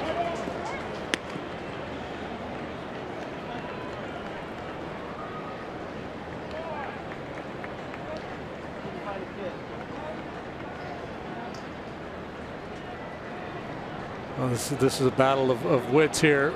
How aggressive is Hendricks going to be with the base open to Bell, and is Bell willing to lay off borderline pitches and willing to accept his walk here in this RBI situation? If Kyle doesn't give in.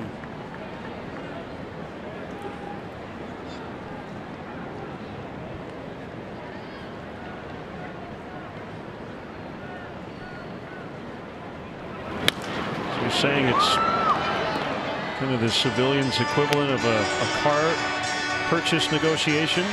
Buyer has to be willing to walk away. Doesn't get the deal he wants. That's a great analogy. Yep. Kyle's out there saying, what have I got to do to get you to buy this car? To put you on this pitch. Let me talk to my manager. I'll see what I can do. 2-2.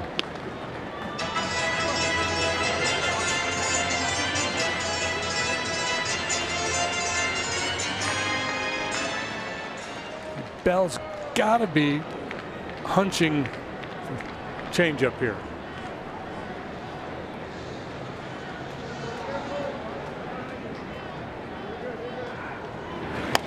And it is a changeup, and it's bounced right back to the mound. That's the beauty of the Hendricks changeup. Even if you're looking for it, you still can't do anything with it. He got him to buy the car. He made a sale. 3-2 Cubs.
Sloan Park in Mesa, Arizona. Reserve your spot in line by joining the spring training season ticket holder waiting list. It's easy and free to register.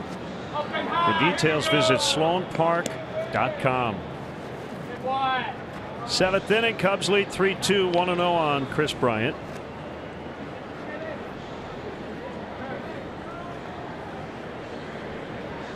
LeBlanc in his second inning of work, and that ball is foul. Just foul to left. a bid for his 3rd hit and likely his 2nd extra base hit, but a wee bit foul.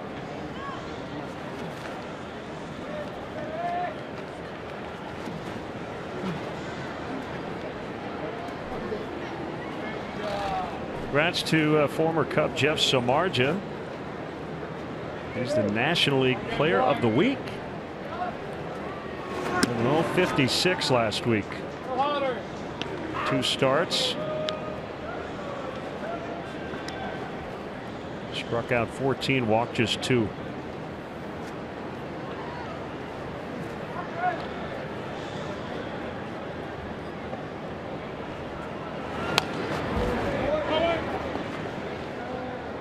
So let's look at Jeff's season numbers on a pretty bad club. 9-12 with a .431. Leads the league in innings. Currently, he's got 184 strikeouts and only 28 walks. Major league low, 1.4 walks per 9 innings for Jeff Samardzija. Never thought that would be the case. Command was never a big part of his game earlier in his career. You know, he was a power guy. He was always aggressive.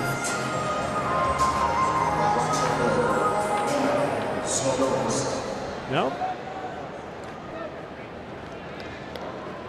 Jake Arrieta with the hamstring issue that forced him out of the game last night. Still don't have specific word on how long he might be out, but pretty good chance his next start will be pushed back, if not totally skipped. And Zobrist takes a curveball off the plate.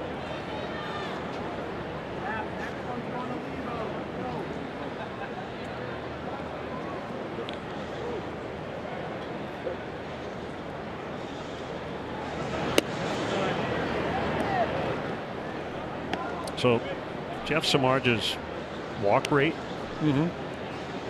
as a reliever when he came up with the Cubs, 12%, 20%, 13, 7.8, 8.5, 5, 7. Last year with the Giants it was 6.5. This year it's 3.7. League average is around 8, I believe. Yeah. So he's about half what league average is. So when we're talking about walk rate, 8%, to say if that is accurate, of all plate appearances, and end up in a walk.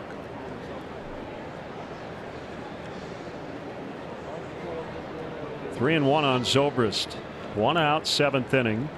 The pitch sharply hit on the ground to Mercer. There's been a lot of routine groundouts to short on both sides tonight. Time now for the Giga Time moment. It is powered by Xfinity, and this gave the Cubs their 2nd lead of the night. Ian Happ with a 2-run single in the 3rd. Cubs had 4 hits, 5 base runners in that 3rd inning, and probably could have had more. That's the last time a run has been scored in this game.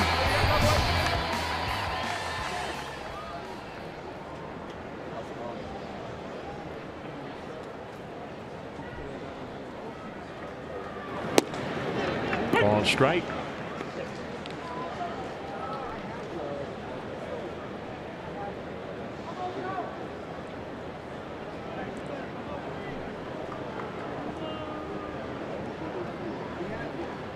And the thing with Jake, and I haven't talked to doctors or trainers or anybody, it's just what I observe when I watch him work. He's a finely tuned machine in terms of his physique, his workout regimen, all that stuff. He's got pretty complicated mechanics with the crossfire action. My guess is this is the kind of injury that you really have to be careful with for all those reasons. Nicely done by David Freese to get Ian Happ, and we'll stretch here in Pittsburgh. Cubs 3, Pirates 2.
official Cubs MasterCard debit card.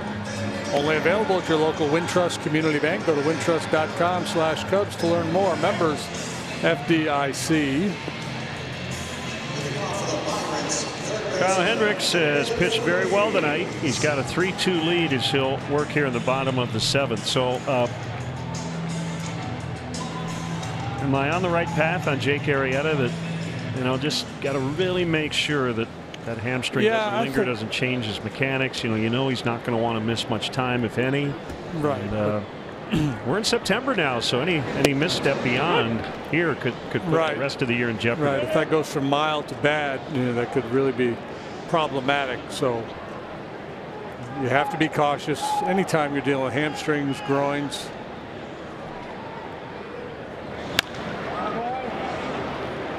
Right field, and Zobrist over. It'll drop untouched.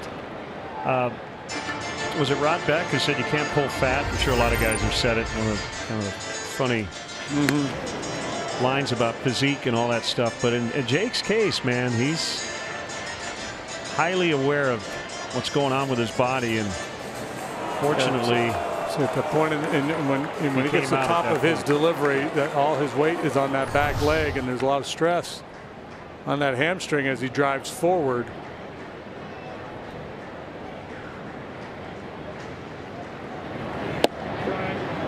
It's the kind of injury that could fool you a little bit. You're able to walk around and it feels fine. You go do a little running. When you really push it, that's when it's going to bite.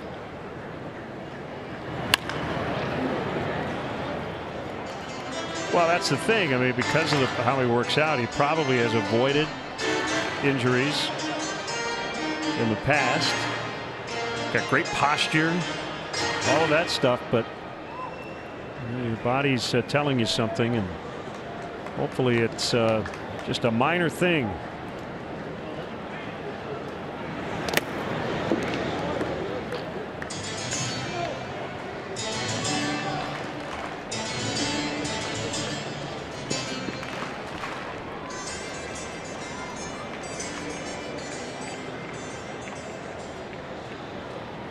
Two balls, 2 strikes to David Freese. Stage of the game, bullpens tend to get busy. Can't be caught unawares, unprepared. 1-run ball game in the 7th. A lot of games are won and lost in the 7th inning. Most clubs, even the bad ones, pretty good at finishing you off with a lead in the 8th and 9th. Edwards Jr. is heating up. Hendricks, chance to play some more defense. I count 1, 2, 4, 5 times he's been involved in a defensive play, either 1-3 or 3-1 tonight.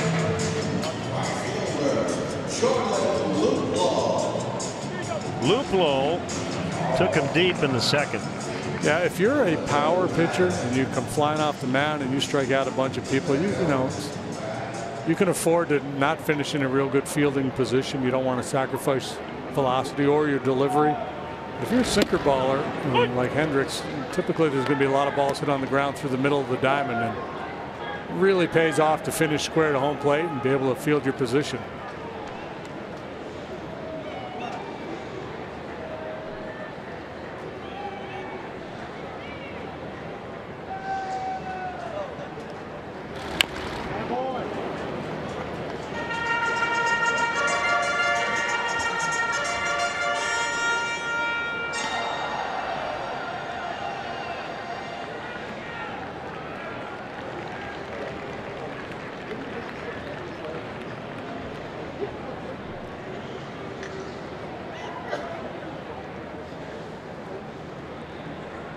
Raining in Baltimore, where the Yankees and Orioles are trying to play.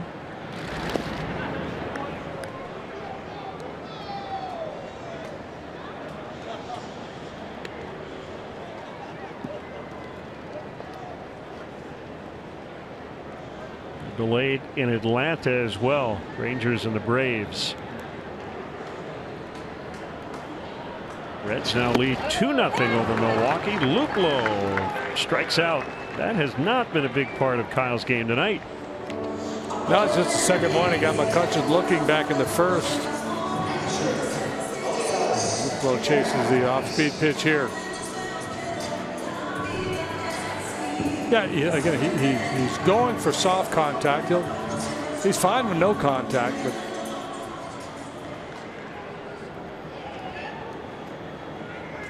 work efficiently, throw strikes, induce weak contact. Ball one on the catcher, Diaz.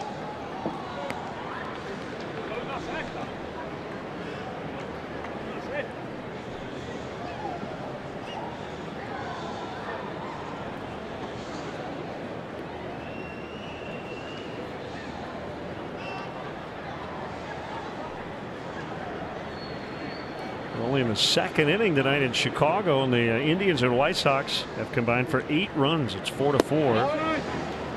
Cleveland has rattled off 12 in a row. Astros have won 5 straight going into their game tonight in Seattle. Swing and a miss, 2-1. Justin Verlander, I believe, is making the start for the Astros tonight. Verlander and Miranda at Safeco Field. Tigers looking for their first win since they traded Verlander and Upton, and they've got a 10-2 lead over Kansas City in the 6th. Bounce towards center. That's a base hit. And it'll bring up Jordy Mercer with 2 outs.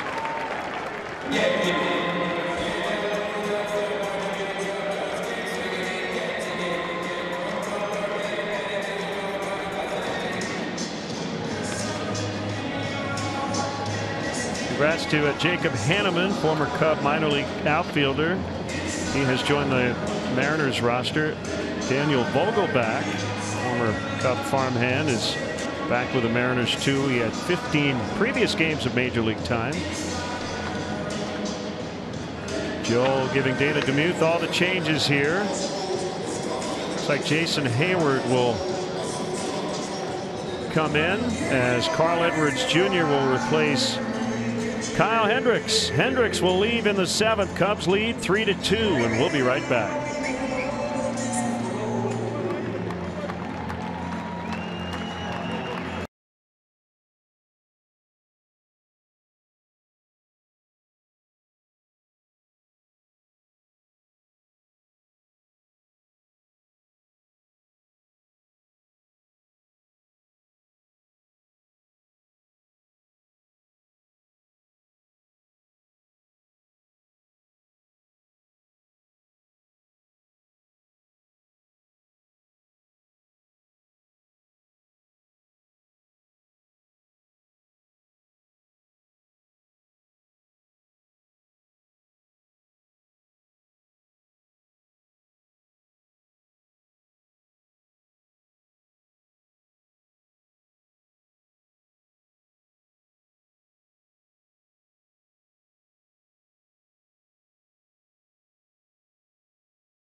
Is into play right. He'll hit 9th in the order. Zobrist will go to 2nd. Happ is out of the game, and pitcher spot will be where Happ was. Weber sauces and seasonings call to the pen. Call grilling flavor up to the bigs.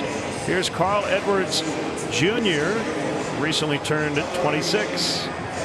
62nd appearance for a lanky right-hander. 3-3 with a .325 earned run average. He struck out 79 men in 55 and a third while allowing a .132 batting average.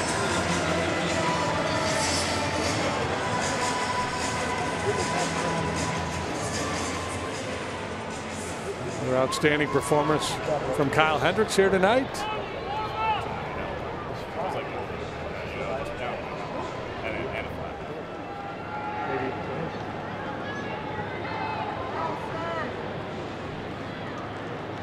One on, two down. Outside for a ball. For those on Twitter, I said Verlander and Upton. I did mean Justin and not Kate. I thought that it was like a kind of a funny. Yeah, that's what somebody said. Yeah, the Verlander and Upton. Yeah, the Tigers traded 2 Justins and 2 Uptons. 2-0. So he's missed high and away for the first 2 pitches here in this sequence. John Jaso, pinch hitter on deck. Left-handed bat.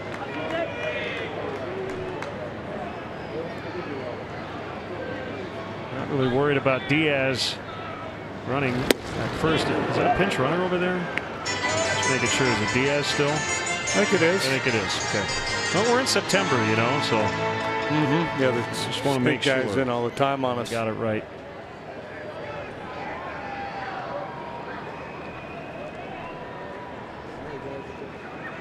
Two and 1. 0 for 2 tonight, but he's been swinging a hot bat. Swing and a missed throw to first. Diaz headlong back into the bag.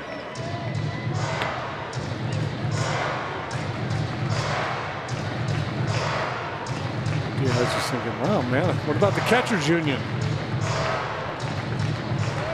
It's late in the year. It's September. You know what it feels like to catch an entire baseball season. Now you're making me do belly flops into first base. Well, we could ask Trevor Bauer to answer for Rene Rivera. Well, he doesn't know the rules. You know, a catcher could throw out another catcher. Swing and a miss. Good comeback by Edwards. Got him on 95. And the Pirates done in the 7th, trailing the Cubs 3-2.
Now at eclicklending.com. eClick is located right here in Chicagoland, rated A+ by the Better Business Bureau. eClick Lending. Boom! Your mortgage just happened.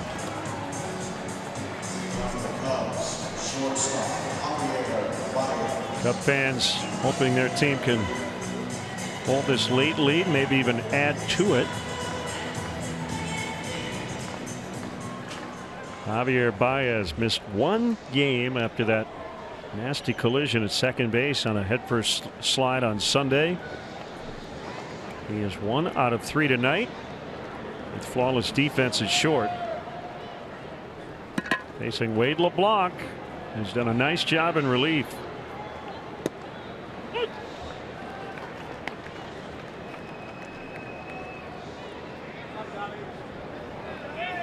This is his 3rd inning of work.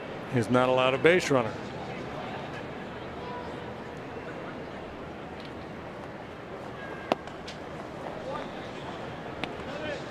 Brewers have scored a run in the 7th. In Cincinnati, they're down 2-1. They've got a man at third with 1 out. As they try to come back for the second straight day. They scored 4 in the 7th yesterday. They ended up losing on a Billy Hamilton 9th inning home run.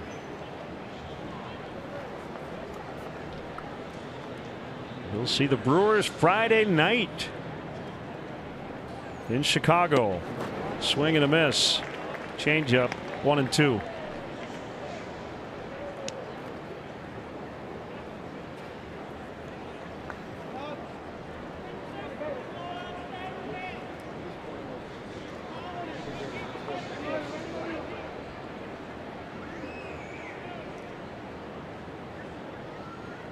Let's go fastball in.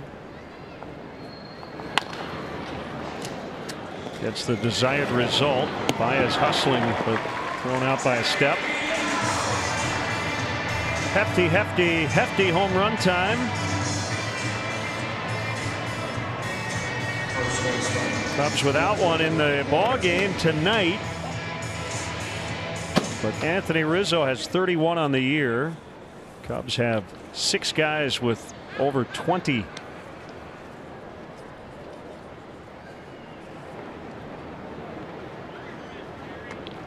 Here's Victor Caratini. Curve strike. 31 for Anthony ties him for 7th best in the National League. Stanton, of course, leads the way with 53.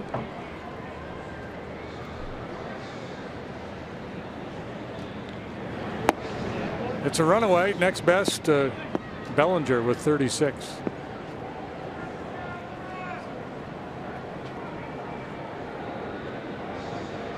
So in the non-Giancarlo Stanton division, Anthony would have a chance of leading the league.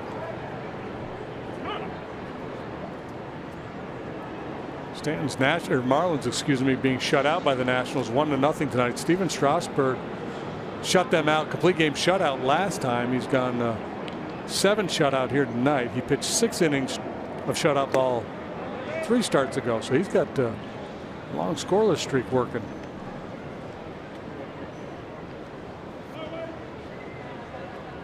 Odubel Herrera has a 19-game hitting streak. Phillies have a 9-1 lead at New York as they head to the 7th. We'll see the Mets at Wrigley Field next week, or what's left of the Mets. Yeah, they're about as injured as any team ever. Yeah, I have to expect to see Ed Kranepool in uniform.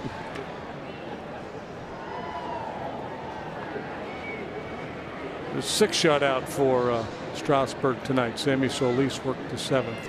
So it's at least 21 consecutive scoreless innings. Ground ball, diving stop, Josh Bell from a knee. He'll get it to LeBlanc in time. Bell not known for his glove, but that's a nice play. They get Victor Caratini.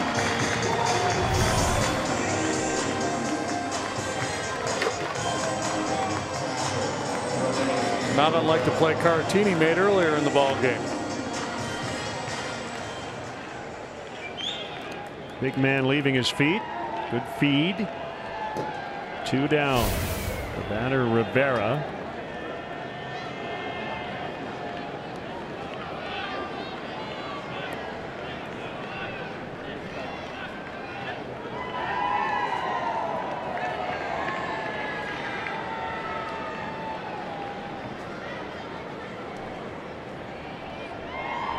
Well, the Cubs, all of a sudden, you look at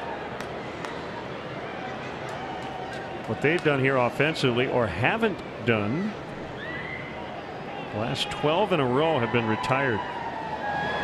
Previous Cub to reach base, Ben Zobrist on a 2-out walk in the 4th.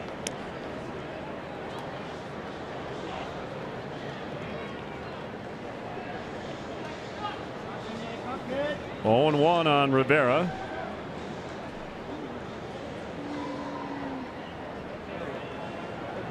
Here it comes. It's high. Yeah, the game kind of has an old school feel to it, almost like a dead ball era game, in that what there's been 4 strikeouts total in the ball game. It's a lot of balls put in play on the ground. Yeah, we've had action tonight. Just Not much for hits, at least here lately. The Cubs put up 8 hits in the first 4 innings, 7 singles and a double.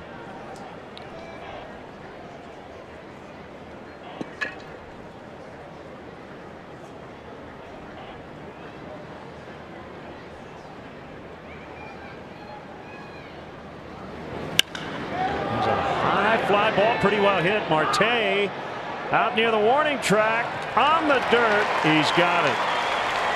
Rivera gave it a ride, but for a loud out, and the Cubs done in the 8th, leading late, 3-2.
Changing new premier experiences at Wrigley Field. Seats featuring prime views and access to an exclusive club and first-class amenities. These new premier experiences will allow fans to enjoy Cubs baseball at America's most majestic ballpark in a whole new way. CubsPremier.com to join the Premier Client Priority List. Pinch hitter John Jaso takes a curveball high from Carl Edwards Jr. He's batting for the pitcher Wade LeBlanc. LeBlanc did fine work. 3 innings, no hits, no runs. Keep his team within a run. Retired all 9 he faced. So it's been good off the bench this year, including 3 pinch hit home runs. Looking to do some damage here on 2-0.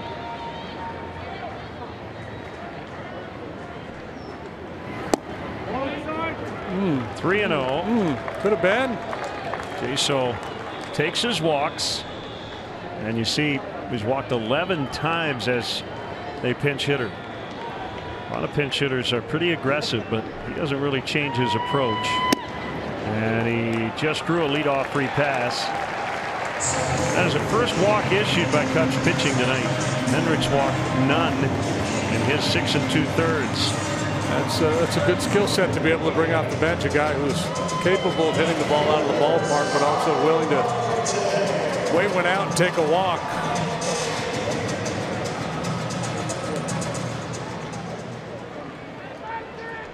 So he's at first now, Marte, and that forces Bryant to play in guarding against a bunt.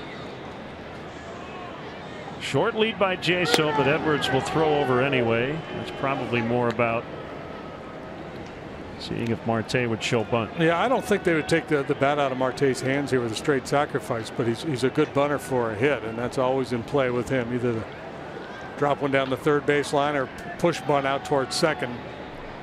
The kick and the offering, and a big swing by Marte, and he fouls it back. 0 for 3 tonight.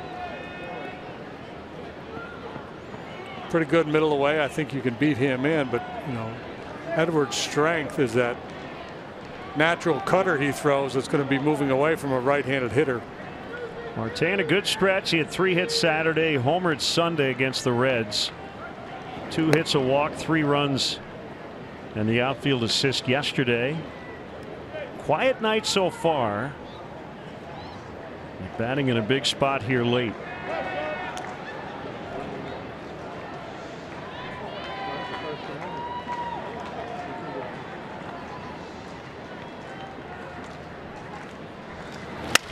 And a base hit, and the Pirates are really in business. Throw will go through and cut off by Baez. First and third, nobody out. Cracked his bat, took a little pace off of that base hit. Otherwise, it gets out to Hayward a little more quickly and maybe makes a play on Jaso, or maybe Jaso doesn't even go to third base. Yeah, good point. Is softly hit. You see the shattered shards of bat fly, and it just kind of dies out there.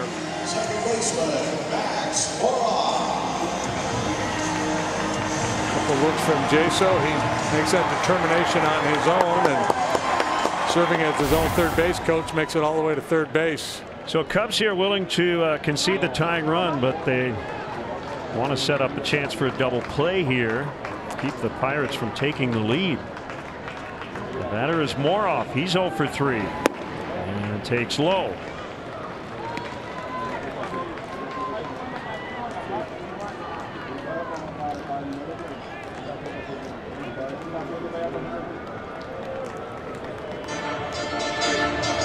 Pirates got the 1-out single from Freese in the second inning. That was followed by the Luplow home run.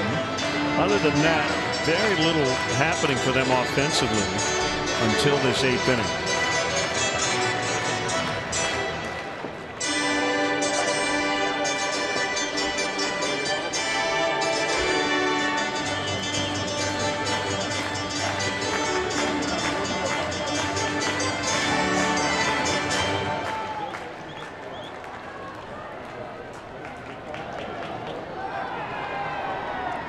Jaso at third, Marte at first. More off the batter, 1 ball, no strikes.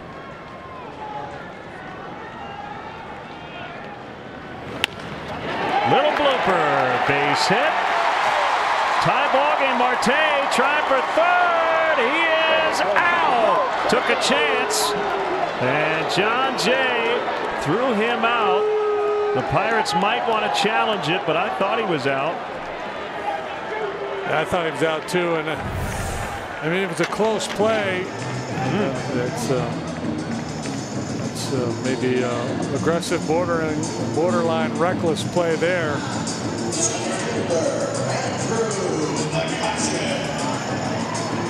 Ooh, man, that's close. Pirates will not challenge. 7-5 on the out. Moroff gets an RBI. Boy, that is. Are you surprised they're not challenging this? Yes. This stage of the ball game with what's at stake? Absolutely. Joey Cora immediately signaled to the dugout to take a look at it.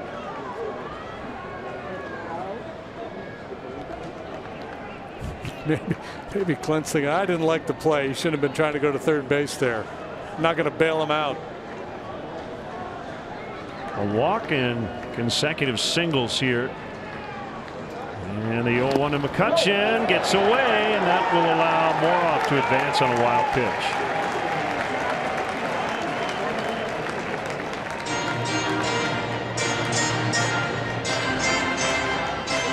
Carl Edwards has had a very nice year. he rarely has a kind of bad outing. It seems to me like, you know, they're either dominant or they get real ugly. Yep. And I'm sure that's not completely true, but that's the feel.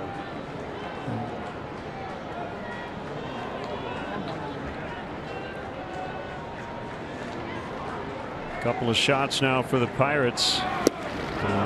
Retake the lead. 1-2 to McCutchen.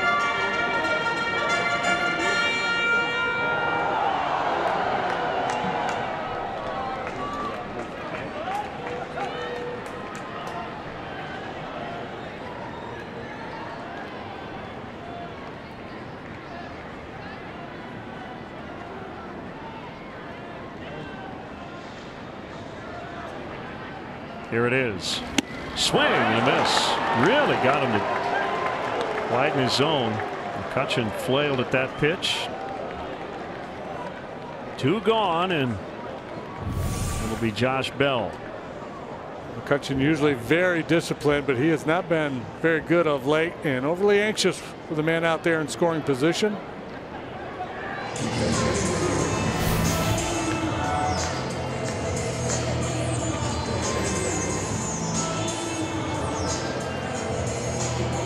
Bell will be intentionally walked. So it looked like he went back into the dugout to get a different bat, and he probably didn't even need a bat walking out of the dugout.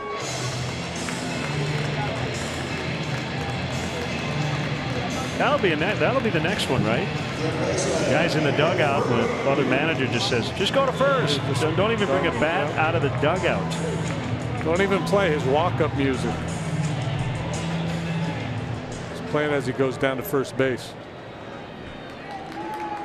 So they walk Bell to face Freeze with runners at first and second.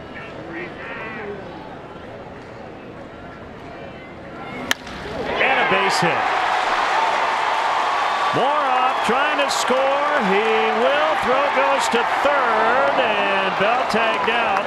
The Pirates ran into 2 outs in the inning, but they still scored twice to take the lead. That was a bizarre bottom of the 8th as David Freese gives them a 4-3 lead heading to the 9th inning.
With the 4-3 lead was that Felipe Rivero would be summoned from the bullpen, but it didn't look like he was ready. So all the umpires, Chris Guccione out there waving his cap at the Pirate bullpen, saying, "Let's go." Like Rivero was trying to get in as many warm-up tosses as he could before being forced to come in.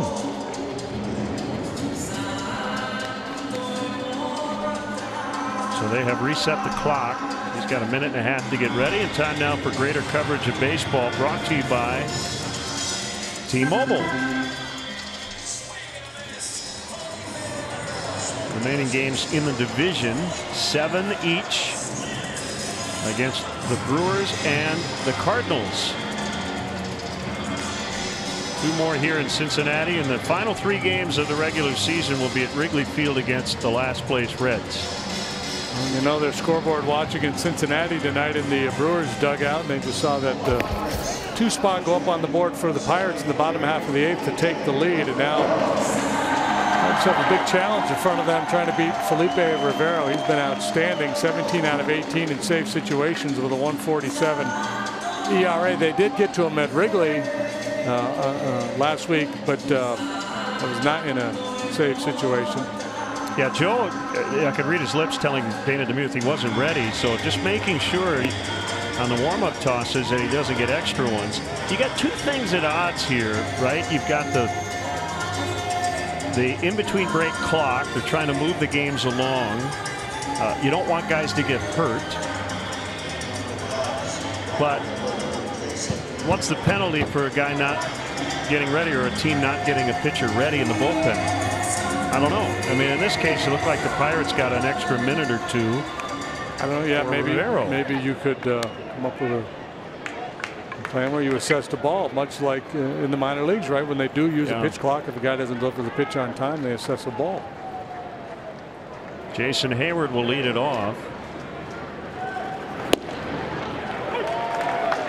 And 98 and painted for strike. And he's got an outstanding changeup to go along with that 100-mile-an-hour gas. Just missed on 99.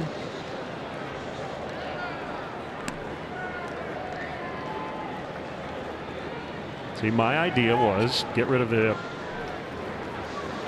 warm-up pitch limit, and then we would get rid of hopefully some of the wasting of time to get guys ready in the bullpen.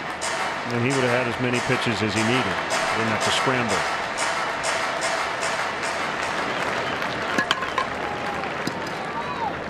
A 1-2 to Hayward. That's not fair. So Hayward comes into the game right as part of a double switch with a lead.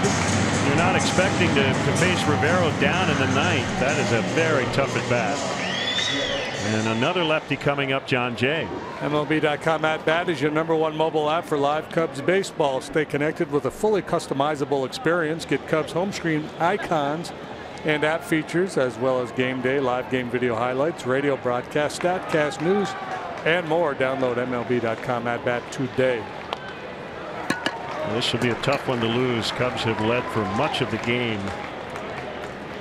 Yeah, you know, and just about all the options off the bench are left-handed as well. The exception being the kid that just got called up, Taylor Davis. You know, you could have gone Listella Rizzo, probably a little more of a fighting chance. 100 that time. It's 0-2. Pitchers of record: LeBlanc, who had the 1-2-3s in relief, and Edwards gave up the 2 in the 8th. That is foul. And how about the bottom of the 8th, JD? The Pirates ran into 2 bad outs, and they still found a way to score twice. Yeah, you're never supposed to make the it's the old adage anyway, the first out at third base or the third out at third base, and they did both. Swing and a miss, 2 down.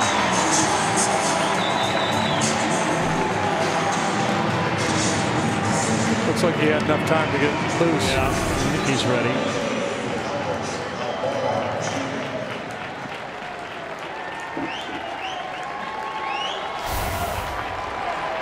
There's a tougher at bat in the league in the 9th inning. I don't know who it would be against right now than this guy.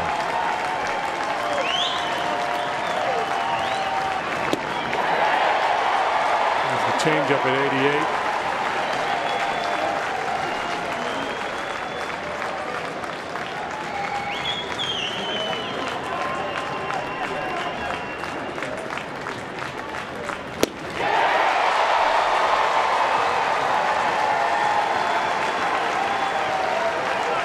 Trying to make this half inning shorter than his warm-up.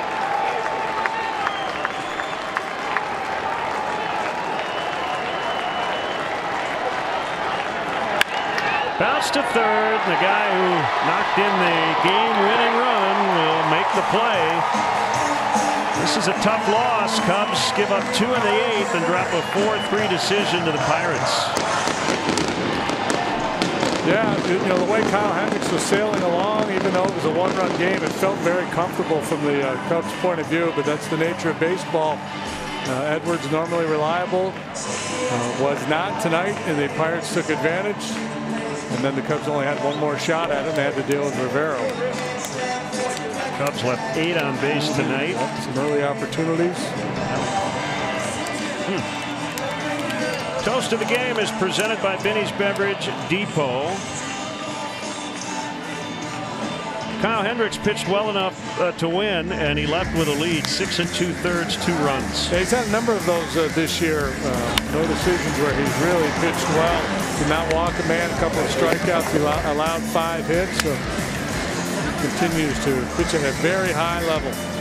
Binny's Beverage Depot, the official champagne provider of the Chicago Cubs, and relief wins we're not in on, but Wade LeBlanc earned it tonight. He kept his team in the game and gets the victory. For JD and our entire CSN crew here in Pittsburgh, Glenn Casper inviting you to join us again Thursday night at 6. Cubs and Pirates wrap up the 4-game set.